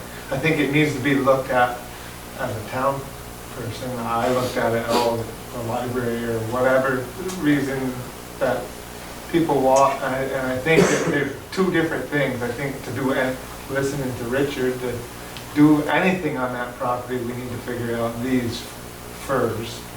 Obviously, you build a system to what your dreams are to have on that property, but I think the easier way to accept it is that property is no longer grandfathered into having a wastewater or sewer system or water, for that matter, probably to get down to it. But bringing that to light tide, and correct me if I'm wrong, Robert, if we do the steps of a wastewater system, that would that possibly free up the regulations on the water? For the village core property, Yeah. the problem with the water is the proximity of all those other neighboring septics, including. If they were included in the wastewater system, if they were connected, would that free up the water? Yes, potentially. Potentially, okay. The other piece, and I'm sure Greta would add this, is that that's a brownfields site, so drilling any type of water supply there has the potential for other types of contaminants, like the heavy metal comment. I don't have the specifics in front of me on what could be there, but there's no guarantee that you could drill on that and get a really good water supply, I guess is what I would say with that. But it's certainly giving you another option to look at. There's a possibility it could free up, a good wastewater system could free up water. One of the reasons What I why, understand, the brownfield site is not that deep. There's an old foundry that was there. And that's where the that's generally, that's, brownfield Really? situation. There's old foundry there. Yeah, Where the old town garage was. Yep. I got pictures of the old foundry was there. But there's a lot of cinders, old metal, et cetera, et cetera. one of the things, one of the reasons why we kept looking at options where water was off lot is because that protection radius for the well, if that's not on the property at all, you can use any portion of that property for parking, for stormwater treatment, which I mentioned earlier. You have full access as a town to use that entire parcel if it's not encumbered by water or wastewater. That's why there's an advantage to looking off-site, but to your point, it's an option to go back and look there too. It plays into what you're able to do with that property. And to your comment about, the reason we chose the 6,500 gallons a day is that's that permitting threshold with the state. And anything above that kicks you into a much more expensive and complicated process that's really not appropriate right now, based on what the feedback that we got through the public process and through the steering committee. But it would allow you to do anything really that's been discussed related to the village core property. I think that's what's unique about it, up to that 6,500 gallons a day. Most of the flow that they're talking about there is right around 2,500 to 3,000 gallons a day. So, you know, it gives you options. Just a comment on that contamination. We did all that test supposedly, unless anything's changed, I don't know about. That was in the driveway where if we didn't upset it, we didn't have to touch it. And parcels of that, sort of parking and drive in. Correct. That's where we hit in the end.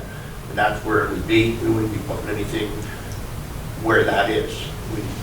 I mean, like I said, unless something has changed that I don't know about, that was open for using it to drive in, as long as we didn't touch the soil, driveway only. And that, where that was tested, that's what that was. And like I say again, I don't know if anything's changed, the rules, regulations. No, nothing's changed. It more raises a red flag with me when we drill a well, because you never know what you're gonna get into. And I hate to tell you, go drill there and spend $10,000 drilling a well and come up with something And you crazy. wouldn't drill a well there, knowing that we had already decided that as long as we didn't touch that, we didn't have to clean it, just drive it. So that was in that, so nobody would, obviously, we wouldn't try to drill a well anywhere in that section. Understood. Went to the little foundry. Can you black up over and cap it? That's what they call it. Yep. Yeah. Right. Greta?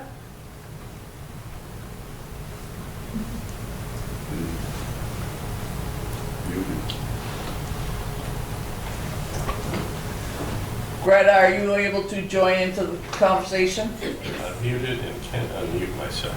Oh. There she is. We can see your lips moving, but.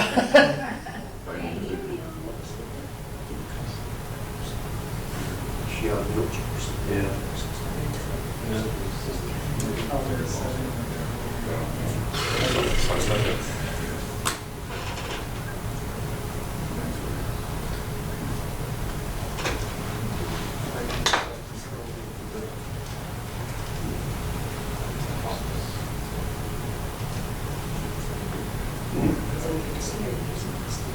Oh, there she goes. Can you hear me now? There you go. Yes. Okay. Apologize. Maybe that was me the whole time. I was blaming it on you, Heidi. Sorry. It's fine.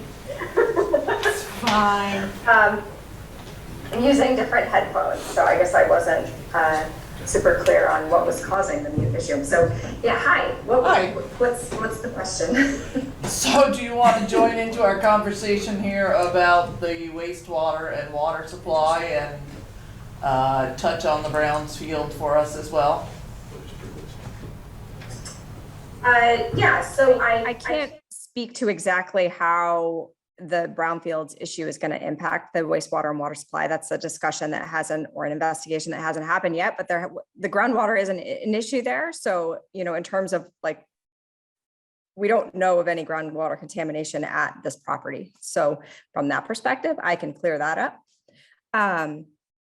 But it doesn't mean that, you know, when you're moving through design and looking at the site from that perspective, that, you know, that is something that will be considered in the design phase.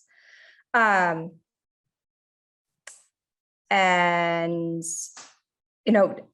great discussion tonight. I think that it was really wonderful to listen to Robert move through all of the work that was completed during this study, and really exciting to see the town be able to take advantage of some of this funding sources to move this effort forward for the village core property, and in a way that is not choice limiting, that so could serve the town in the future for achieving development in the village in a way that meets your goals. So I guess that's all I have to say now. Unless I know that you were contacted recently by the state regarding the town garage property. So if that's something you want to talk about now, I can talk about that. But that's changing gears a little bit. So that's up to you. I'll go by your direction. Okay, so let's do any other wastewater, water supply questions for Robert or Greta? Okay, so Robert, thank you very much. Thank you. You can keep your chair if you'd like. Geez, you gotta offer a chair. I gotta get that. So You just Greta, go outside. while we're on this topic, yes, I was contacted by the state about the Browns field. So if you'd like to touch on that, we'll switch to that here. Okay, yeah, sure, I'm happy to. So right now, the property we're talking about as the village core is actually two parcels. There's the parcel that was formerly known as the former Machia Estate, which is now we call it the Steiner Hotel property. And then there's the parcel that had the old Steiner Cafe on it, and that we used to call the former town garage property. And so the town was able to enter what we call BRELA, which is the state's limited liability program for brownfields properties prior to purchasing the former Machia Estate. And as such, it's in kind of a different category from the state's perspective in terms of how they are monitoring what's going on there and the progress of the brownfields assessment and cleanup activities. The town garage property was never entered into BRELA. And the reason being is that the town has owned that property since the 1950s. And so there was never any due diligence done prior to that purchase. And then, so there was also a question prior to the assessment about whether some of the contaminants that might exist there were caused by the town's use of the property for a town garage. And that would impact your eligibility. So so that was why at the time, the town never applied for BRELA for the town garage property. And so because of that, they are managed by different people at the state. There's more flexibility when you're in BRELA in terms of timing and working with landowners and property owners on an assessment and redevelopment.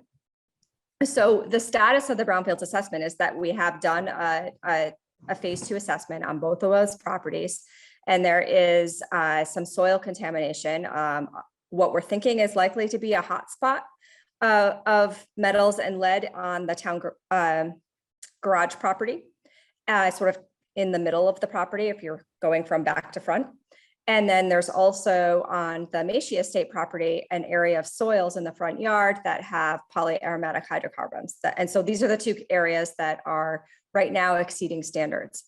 And so where it was left was, okay, so we know that there's these issues and we don't know how they're going to need to be managed until we know exactly how the property is going to be redeveloped. Where are the buildings going to be? Where is the parking lot going to be? Where is there going to be lawn area? Because it's likely that these areas of soils with elevated levels of contaminants are going to need to be either capped or removed.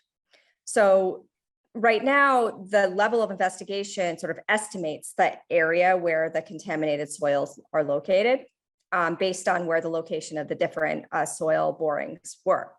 So there is a recommendation to do some additional analysis, which would then fine tune those areas. For example, the area on the town garage property might actually be a really limited hotspot. But right now so the additional analysis would seek to narrow that and refine that location of exactly where those elevated levels are. And then the same would be true on the Macy Estate, or excuse me, Steiner Hotel property as well, although we're not anticipating that that's as much of a targeted hotspot. It would probably be a larger area that has that shallow soil contamination. And so the state contacted you as sort of a check-in, because it's been a few years since that initial investigation has happened. And he was checking in to see, well, so when's the cleanup going to happen? When's the redevelopment going to happen? What's going on? Typically on a site like that where, cleanup is not happening right away, they consider whether there should be a notice to land records. Heidi and I had a conversation with the site manager from the state, and he agreed that that was not necessary at this time.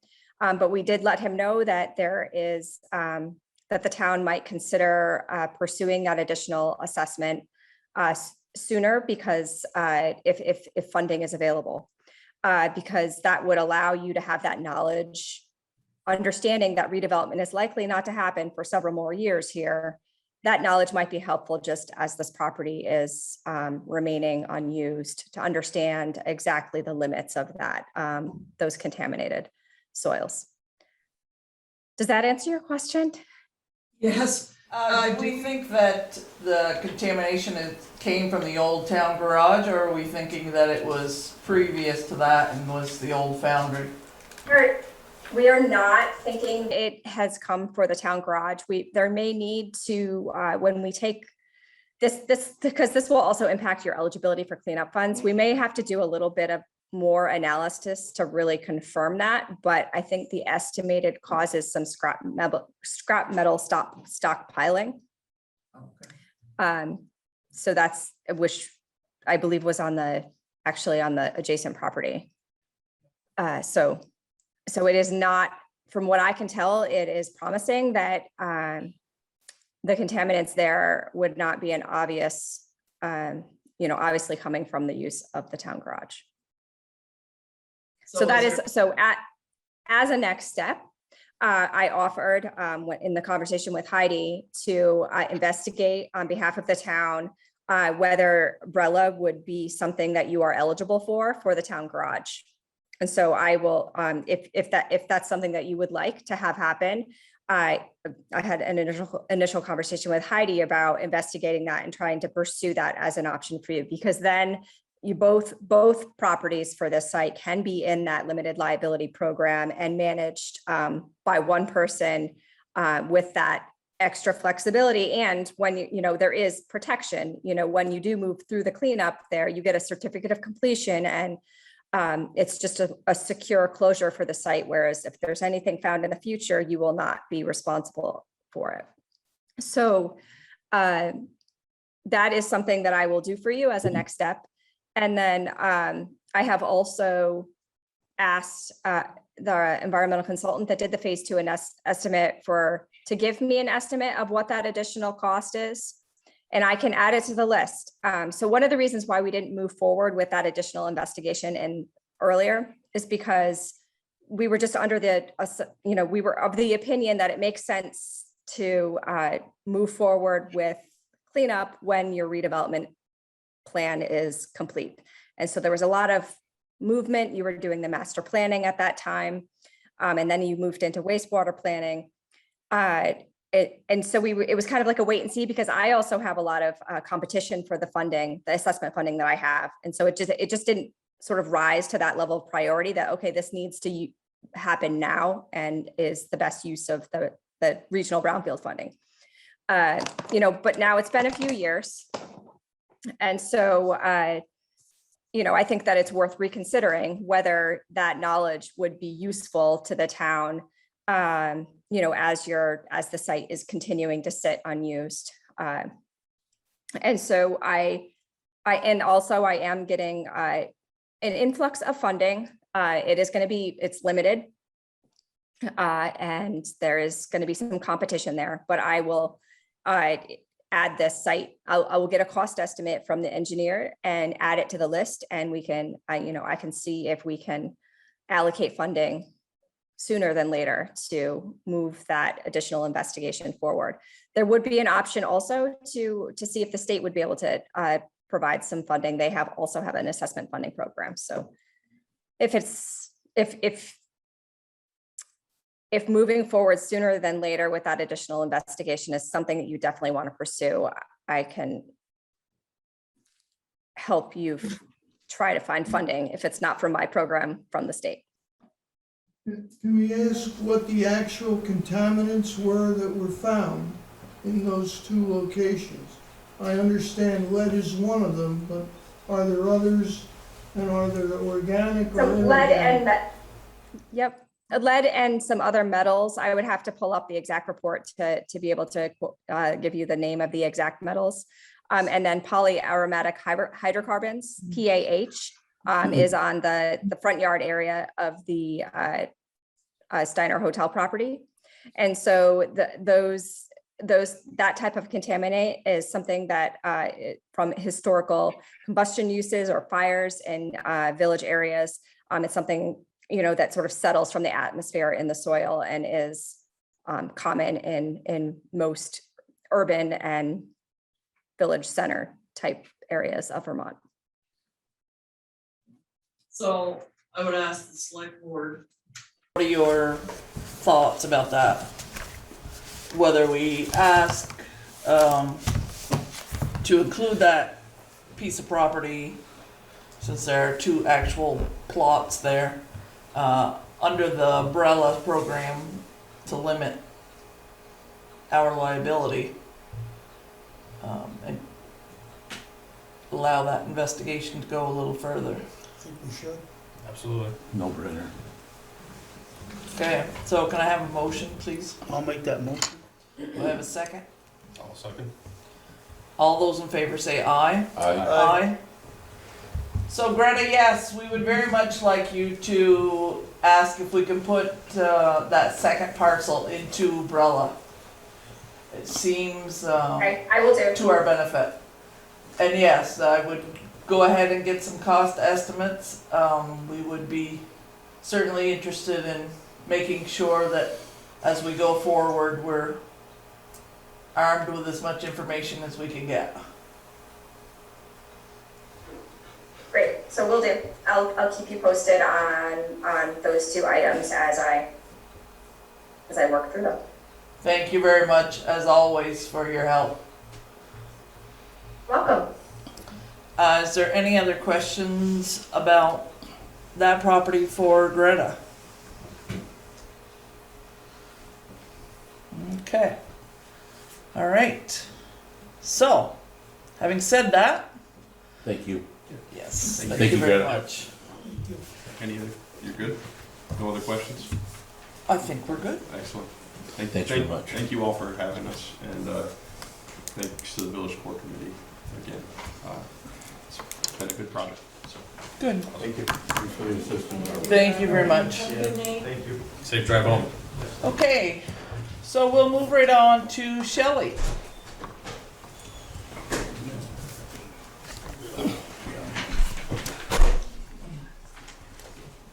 Shelley, are you with us? Okay, so, has everyone had a chance to look at the check warrant? Yes. Yes. Do we have a motion to sign the check warrant? So moved. Do I have a second? Second. All those in favor say aye. Aye. Okay.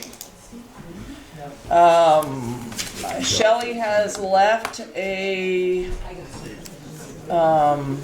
we'll call it the naughty list for tax sale purposes. She continues to do a fabulous job at getting the taxes collected or payment plans ensued, so that is wonderful. And if I was a little bit more organized, I'd have that to show you, Can I but, say something while you're looking for the paper? yep. I've been doing a payment plan for the last 2 years, and I really, really stress it to Highgate people to set it up and start setting it up in January. I cannot stress it enough. I know it's helped me the last few years to do a budget plan, come in, give them so much money a month, and you never know what comes on throughout the year. Yep, that's right. It's, you just never know. And it's helped me the last few years, and I cannot stress it enough. People really need to do this. And I've got a couple of people, I think I'm gonna start it in January. I've been talking to a lot of people. Yep. So I just wanna, and I wanna thank Shelley, she's done an excellent job working with the people, setting up the plans. And I wanna personally thank her. So Shelley has got the delinquent taxes down as of today to $27,813.78. That is awesome. She's putting herself right out of a job. Thank you, Shelley. Okay, so I'm assuming, Shelley, that's it. If not, jump in when available. Wendy, I'm here, can you hear me? I can. Okay. We have minutes from September 16th. Okay, everybody had a chance to look at the minutes from September 16th. Yes. Do we have a motion to accept the minutes? Do I have a second? I'll second. All those in favor say aye. Aye. Aye. Okay. I'll be quick. The welcome signage, that we had the private donation from a family. Those are gonna be installed tomorrow on each end of the village. I talked to John Johnson today. The dig safe stuff took place last week. And I wanted to thank Velcro and Vermont Electric. We worked with both of them on either end of the village about placement, and they were very accommodating. So those should be up tomorrow, and I did connect with the family today to let them know, and they're very excited. So look for those, they're beautiful. I saw a picture of them today. That's wonderful. And again, we very much thank the family. It was very generous donation. Definitely was. What family? The only other thing I have is just to let you know that our vendor that we're working with on further digitizing our land records backwards is gonna be on site in the office with us, occupying that table you're sitting at for 3 days next week. They have over 27,000 pages to scan. And max. So they will be in the office Tuesday, Wednesday, and Thursday if necessary. So that will be moving forward, which is good and exciting, and I'm looking forward to that project being done. Oh, Woody, Go ahead. Woody asked if you'd share the name of the family that made the donation, or is that private? They asked it to be a private donation. They didn't want any fanfare associated with it. They said if that wasn't a good enough answer for people, that I can give people one of their son's email addresses if they would like to pursue it further. But they did not want to be identified and didn't want any bells and whistles. Okay. We'll respect that. And again, thank them. Thank you very much, the family. And that is it for me. Okay. Heidi. Right along. The first thing I just wanted to say is that economic development grant that is for our airport is being postponed, the submission a bit, because it's a national competition and we have to link it to COVID laws. We're really digging through some files and stuff. So FCIDC and Regional Planning Commission will be helping with that. So hopefully that will happen soon. I did a summary for you of the expenses that we took out of the 10,000, just so you know. So we ended up below. We've got a little balance there. And so that is done. And the state did respond that they're happy to perform some training with the fire department for preparation for the upgrade at the state airport. So it's just in our hands now to connect with them and schedule that.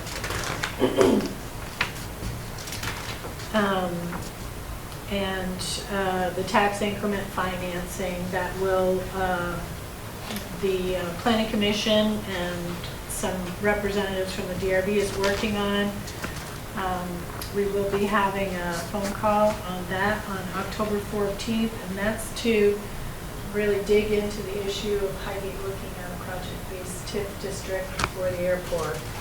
So if anyone is able or interested to participate in that, please join us. And at the next Planning Commission meeting on October 19th, Hank and Molly Lambert will be there to talk about our upcoming community visit with Vermont Council on Rural Development. And they're looking for one select board member and one planning commission member to be kind of chairs for this and to participate. So I was hoping someone on the select board would be very interested in doing that. It'd be a great thing for hiking. Yeah, I think that's very exciting, especially with all the other things that we have going on, that it will be nice to have that in an organized fashion so we can figure out what the heck is going on with all our balls in the air. Perfect public outreach for all of those projects. So yes, I would like to do that unless someone on the board is dying to do it. Thanks, Sharon. Okay. Thanks, Sharon. All right. So there's, I was gonna arm wrestle for it, but I'm not gonna do that. Okay. We should have the rec municipal planning grant application for you at the next meeting for approval. We should know about the Macy Road grant by the end of November. Final grant to work on that project.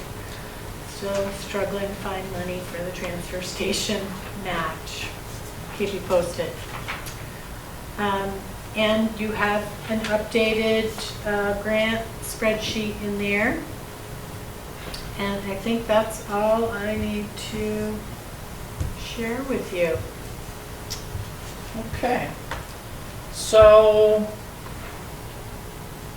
I'm going to ask Michael, are you our new CUD representative?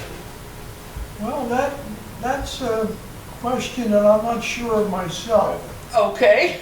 Heidi and I have gone through the preliminaries. I think she put me on the list.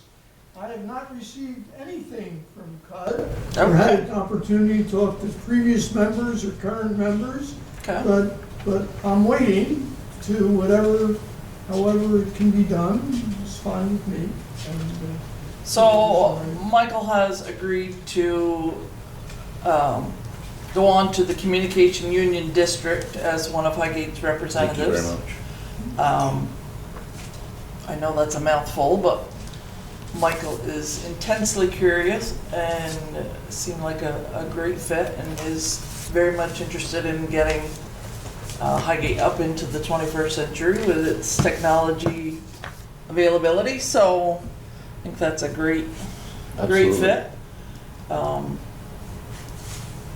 Can I have a motion from the board to accept him as our representative, or one of our representatives? Randy Connolly is also a representative, and forgive me, I have no idea how to say the other. Yeshua Pestina is the elementary school principal.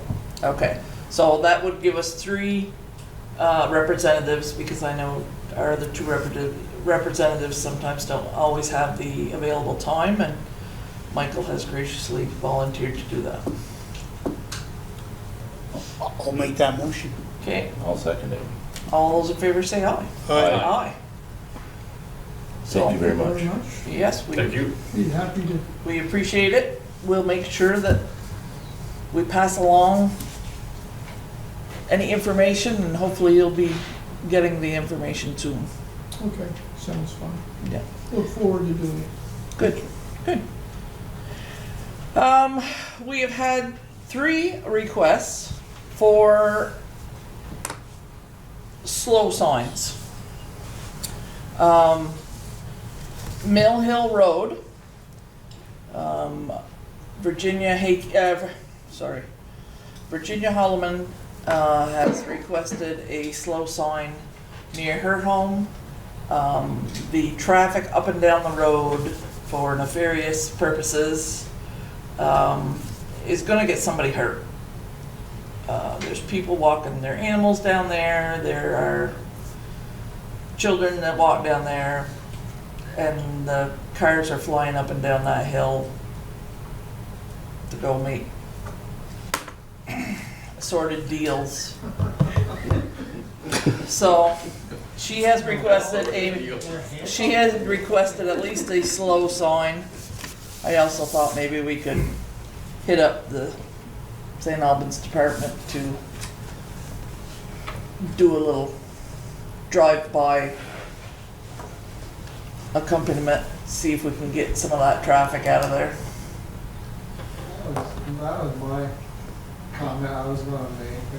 Yeah. If you start getting these complaints, the signs, and how many are you gonna put up around town? Yeah. Maybe I know. you start doing some targeted patrols. We have also had a request for Darlene Drive for a slow sign. I would assume children.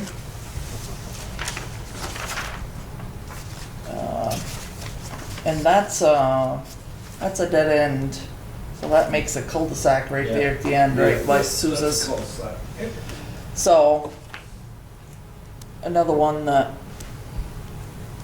may need a slow sign in there. And then the third slow sign request is for the Ballard Road, which was made by Angie Foster, who is also saying that there are children, grandchildren walking up and down the road, and cars are flying up and down there, either trying to cross right there to get into Canada, or just being nosy for whatever reason, but apparently they cannot control their speed anymore. So, discussion on slow road signs. I have no problem putting signs up, but we all know the people that are doing this don't know how to read, or don't have the respect of knowing what that four-letter word is. Yeah, I mean- that's the thing, is I mean, correct. it's respect, and Yeah. they don't respect the people that live on the roads, they don't respect the sign, they don't respect. Yeah. I have no problem with putting the signs up. But I agree with Ty, some enforcement, spotted enforcement in these spots. Knock off a couple of the bad apples and you're probably, the rest of the bushel's gonna hear about it and it might slow them down. But if it's gonna make the residents feel better to have a slow sign, I have no problem with it. Richard, you're our road commissioner, what do you think?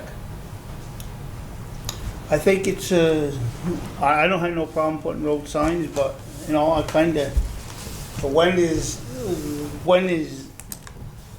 there too many, you know, we keep putting road signs and pretty quick, we have road signs everywhere and then they end up getting vandalized, you know. You look around and we get some, they get vandalized, you go to some of these teenagers' bedrooms, they got them hanging in there, you know. It's true, you Instead know. of slow signs, how about we post speed signs? Darlene Drive, I think it's got a speed sign on it, I think it's 35 through there. They don't look at numbers anymore, they do letters as a problem, so. Yeah. Well, Yeah, no, I don't know but- about, But if you put numbers out, then law enforcement has something to go by. right, If you put a slow sign out, that, yeah, your slow and my slow might be different, Yeah, yeah, my slope might be 100 miles an hour, yours might be 50. that's right. I think I agree with Joe on that. if you're gonna put a sign out, you might as well put a number. And then you can enforce it. Yeah. I know, I was just down to Rice High School, completely different situation, but the road to go to Rice High School, there had to have been 6 just lawn signs that you, for registration. Drive let your kids live here, you know? You see that a Maybe- lot up in, over towards Cabot, there's a lot of the little towns that Yeah. Yeah. You know, respect our maybe- village, respect our, you know. Maybe the town looks into a price and private landowners can buy, if we buy a 25 at bulk, we sell them for whatever it costs the town and they can buy, I don't know, I'm just coming up with, Right, thinking outside the box, but I think that would work good here. Then some of the teenagers, they'll probably just pick up the signs and bring them home. well, they probably would. well, but they're probably cheaper than the slow or the, numbered signs. I do agree that those signs make you think a little more than just if you see a regular street sign. Yeah, Yeah. it did mean. Yeah, I was going through Marshfield and I said, "Ooh." I didn't realize. Can we look into purchasing a semi-bulk, drive like your kids live here, or, Lee will have a contact for, we just bought some for fall sports registrations. So, I've seen some little yellow ones, like a person with a flag that says slow kids. kids playing, Yeah. or whatever, yeah. Yeah. I've seen some of those around me too. Well, like I said, I'm willing to bet that it's cheaper than getting a regular sign, and basically these are 3 dead-end roads. So would that be something that we put up ourselves for them, or do we give it to them and let them put it up, or how would you wanna go about that? I think we see how much it costs, and then we make a decision after that. So I'll make a decision at the next meeting, I agree. and then, Because maybe there's other people that would, right, Yeah. Right. Different developments if you see, people Right. see more of these signs up, they may think about it more, that's all. and Yeah. more developments might want, like, up your way. Right. You know, Oh, they're just slow down my road, just. you talk to the officers, which of their streets they pick up the most on. Lancom's one of them. I live on Thack. I live on Lincoln. Yeah. But up That road is very, very busy, and they fly. Yes, sir. Yeah. Okay, so that's what we'll do. We'll approach this subject at the next meeting, and try something different. Cause it's a good idea. We'll try it and It's a good idea. see what happens. The thing is, on your signs for Mill Hill, all your signs are gonna be down at the bottom of the hill. Maybe if Because there, everybody lives down here at the bottom. maybe if there's 2 or 3 cops down there every once in a while, Yeah. that'll cut down on some of that. Yeah. Okay, the U.S. Customs and Border Patrol did give us more information about the Border Patrol tower. That was in our packet. Yep. Any questions or concerns about that? Because I'm correct, that was right up by where the customs building is now, correct? Where they want to put it? They're just adding an antenna to an existing tower. They just added Right. existing to it, yeah. Well, the update that I gave Sharon before the meeting is that there's actually gonna be 2 now. Yeah. So. The other one at is- Derringer's. The Rainville Road, so right Oh, where Joe lives. Yeah, it had not been a preferred alternative, but the Morse's line, did not work out. They could not make an agreement, so they're using Rainville Road instead. So, told me. Okay.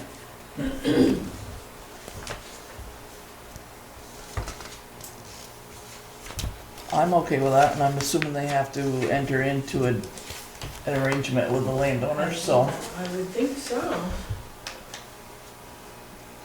unless they're claiming eminent domain, but. Okay, is there anything else for the select board? I was just wondering when we could ask Public Works to get Richard Noel's sign up before snow flies. Yes, that would be very nice. I didn't realize that hadn't gone It up has yet. not gone up yet, so I just Okay, wondered if we so could. can you ask them to? Yep. And I think they just need to know exactly where they want it put. I don't know if Butch knows exactly where it's supposed to go. It goes right where we were standing. Right about Yeah. where we're standing is what we're talking about, yeah. Okay. Just don't get caught up with the beehive there. Okay. On that too. It's a big beehive, our hornet's nest. Under the guardrail. Yeah, right there. Yeah, we found out kind of by accident. But Kyle didn't get stung, and I didn't get stung, so we're good. They knew you were there before you knew they were there. Yeah. Yeah, I don't walk very lately, so they know what's there. All right, anything else for public comments? Just one quick thing from me. Yes. Last Monday, last Monday, we had, Highgate Fire Department, Franklin and Swanton all came over and did a walkthrough from the arena. It's been years since they had walked through. Matt set it up. Excellent. It was a great experience. Swan came up with their ladder and see. And yes, an ice rink can burn. Ice rink can burn, so excellent. Yeah, so it was good. I think Matt plans on doing they brought a lot of their staff and I think Matt plans on doing it more regularly with at least officers. So it was good and I'm glad that they came over, they reached out to get a hold of us. Figured to let you guys know. And the last thing I want to touch on is the Village Core Committee, myself, Heidi, a few community members visited the library in Fairfield as a smaller library than what the library trustees had originally thought of. And if you have a chance to go to that library, it is absolutely beautiful. Very welcoming, it resembles a house, and that type of library would fit very nice in town and would be a very big boon to our community. It would certainly set us apart. It's just a lovely place, very lovely staff. just amazing. Just a great, safe place for kids to go. A nice, relaxing place for adults to go. Just fabulous. Just very, very nice. Did they still have the prints on it? They do. So you could borrow their prints, Yes. that way you don't have to have them made. Yeah. But I was very impressed. Just lovely, lovely. That's it, right at that 36 Four Corners, the Four Corners on 36? Yeah, just a little bit past Just there. below Yeah. the school. But yeah, very, very nice. It fits perfectly into their environment. Just a well-designed, well-thought-out library that is perfect for a small community. Is it so the school can go to it, walking right there, so they don't have to cross road, you know? They have School's up on the hill and the library's right here. they have a lovely stone patio outdoors, so you could go out the backside of the library and read outside if you wanted. They have an area specifically for young children. They have a fireplace with 4 comfortable chairs for adults if they wanted to read. They have a Vermont history room. They have a huge area for the teens, which our library has a hard time attracting teenagers because we do a lot for small children. And when you have a lot of small children in the library, it's not necessarily quiet. But this gives them their own space. Fairfield had their teenagers actually decorate it to make it more their own. They have an upstairs balcony. It has tables and stuff for tutoring and private visits because people might not know that the library also serves as a meeting center for authorized visits. If you have a child in social services or you have a contentious parentage situation, it's a safe place for parents to see their children. Plus they have a nice community room. So if you have the opportunity, that's kind of what our village core and library is looking at for an option for Highgate. So if you have the opportunity to visit, it is just very nice. What do they do in the computer room? What do they have there? They had several computers set up for the teen area. They also had, I think, 6 computers in different areas that were very accessible but yet private for people to use. It's just architecturally, it's very pleasing, very... So they integrated the computers with the different areas rather than having one central room where they had all their computers there? They had, their door opens onto a central librarian alcove so that she can see all of the areas. But on either side of her, there are countertops with computers there, and then off into the teen room, there is computers in there as well. So it's a very nice space, very usable. So that's all I have. So I would make a motion to adjourn the regularly scheduled meeting and enter into executive with Heidi Birch Valenta and Joe DePatie. So moved. Second. All those in favor say aye. Aye. Aye. I'll give it to you here.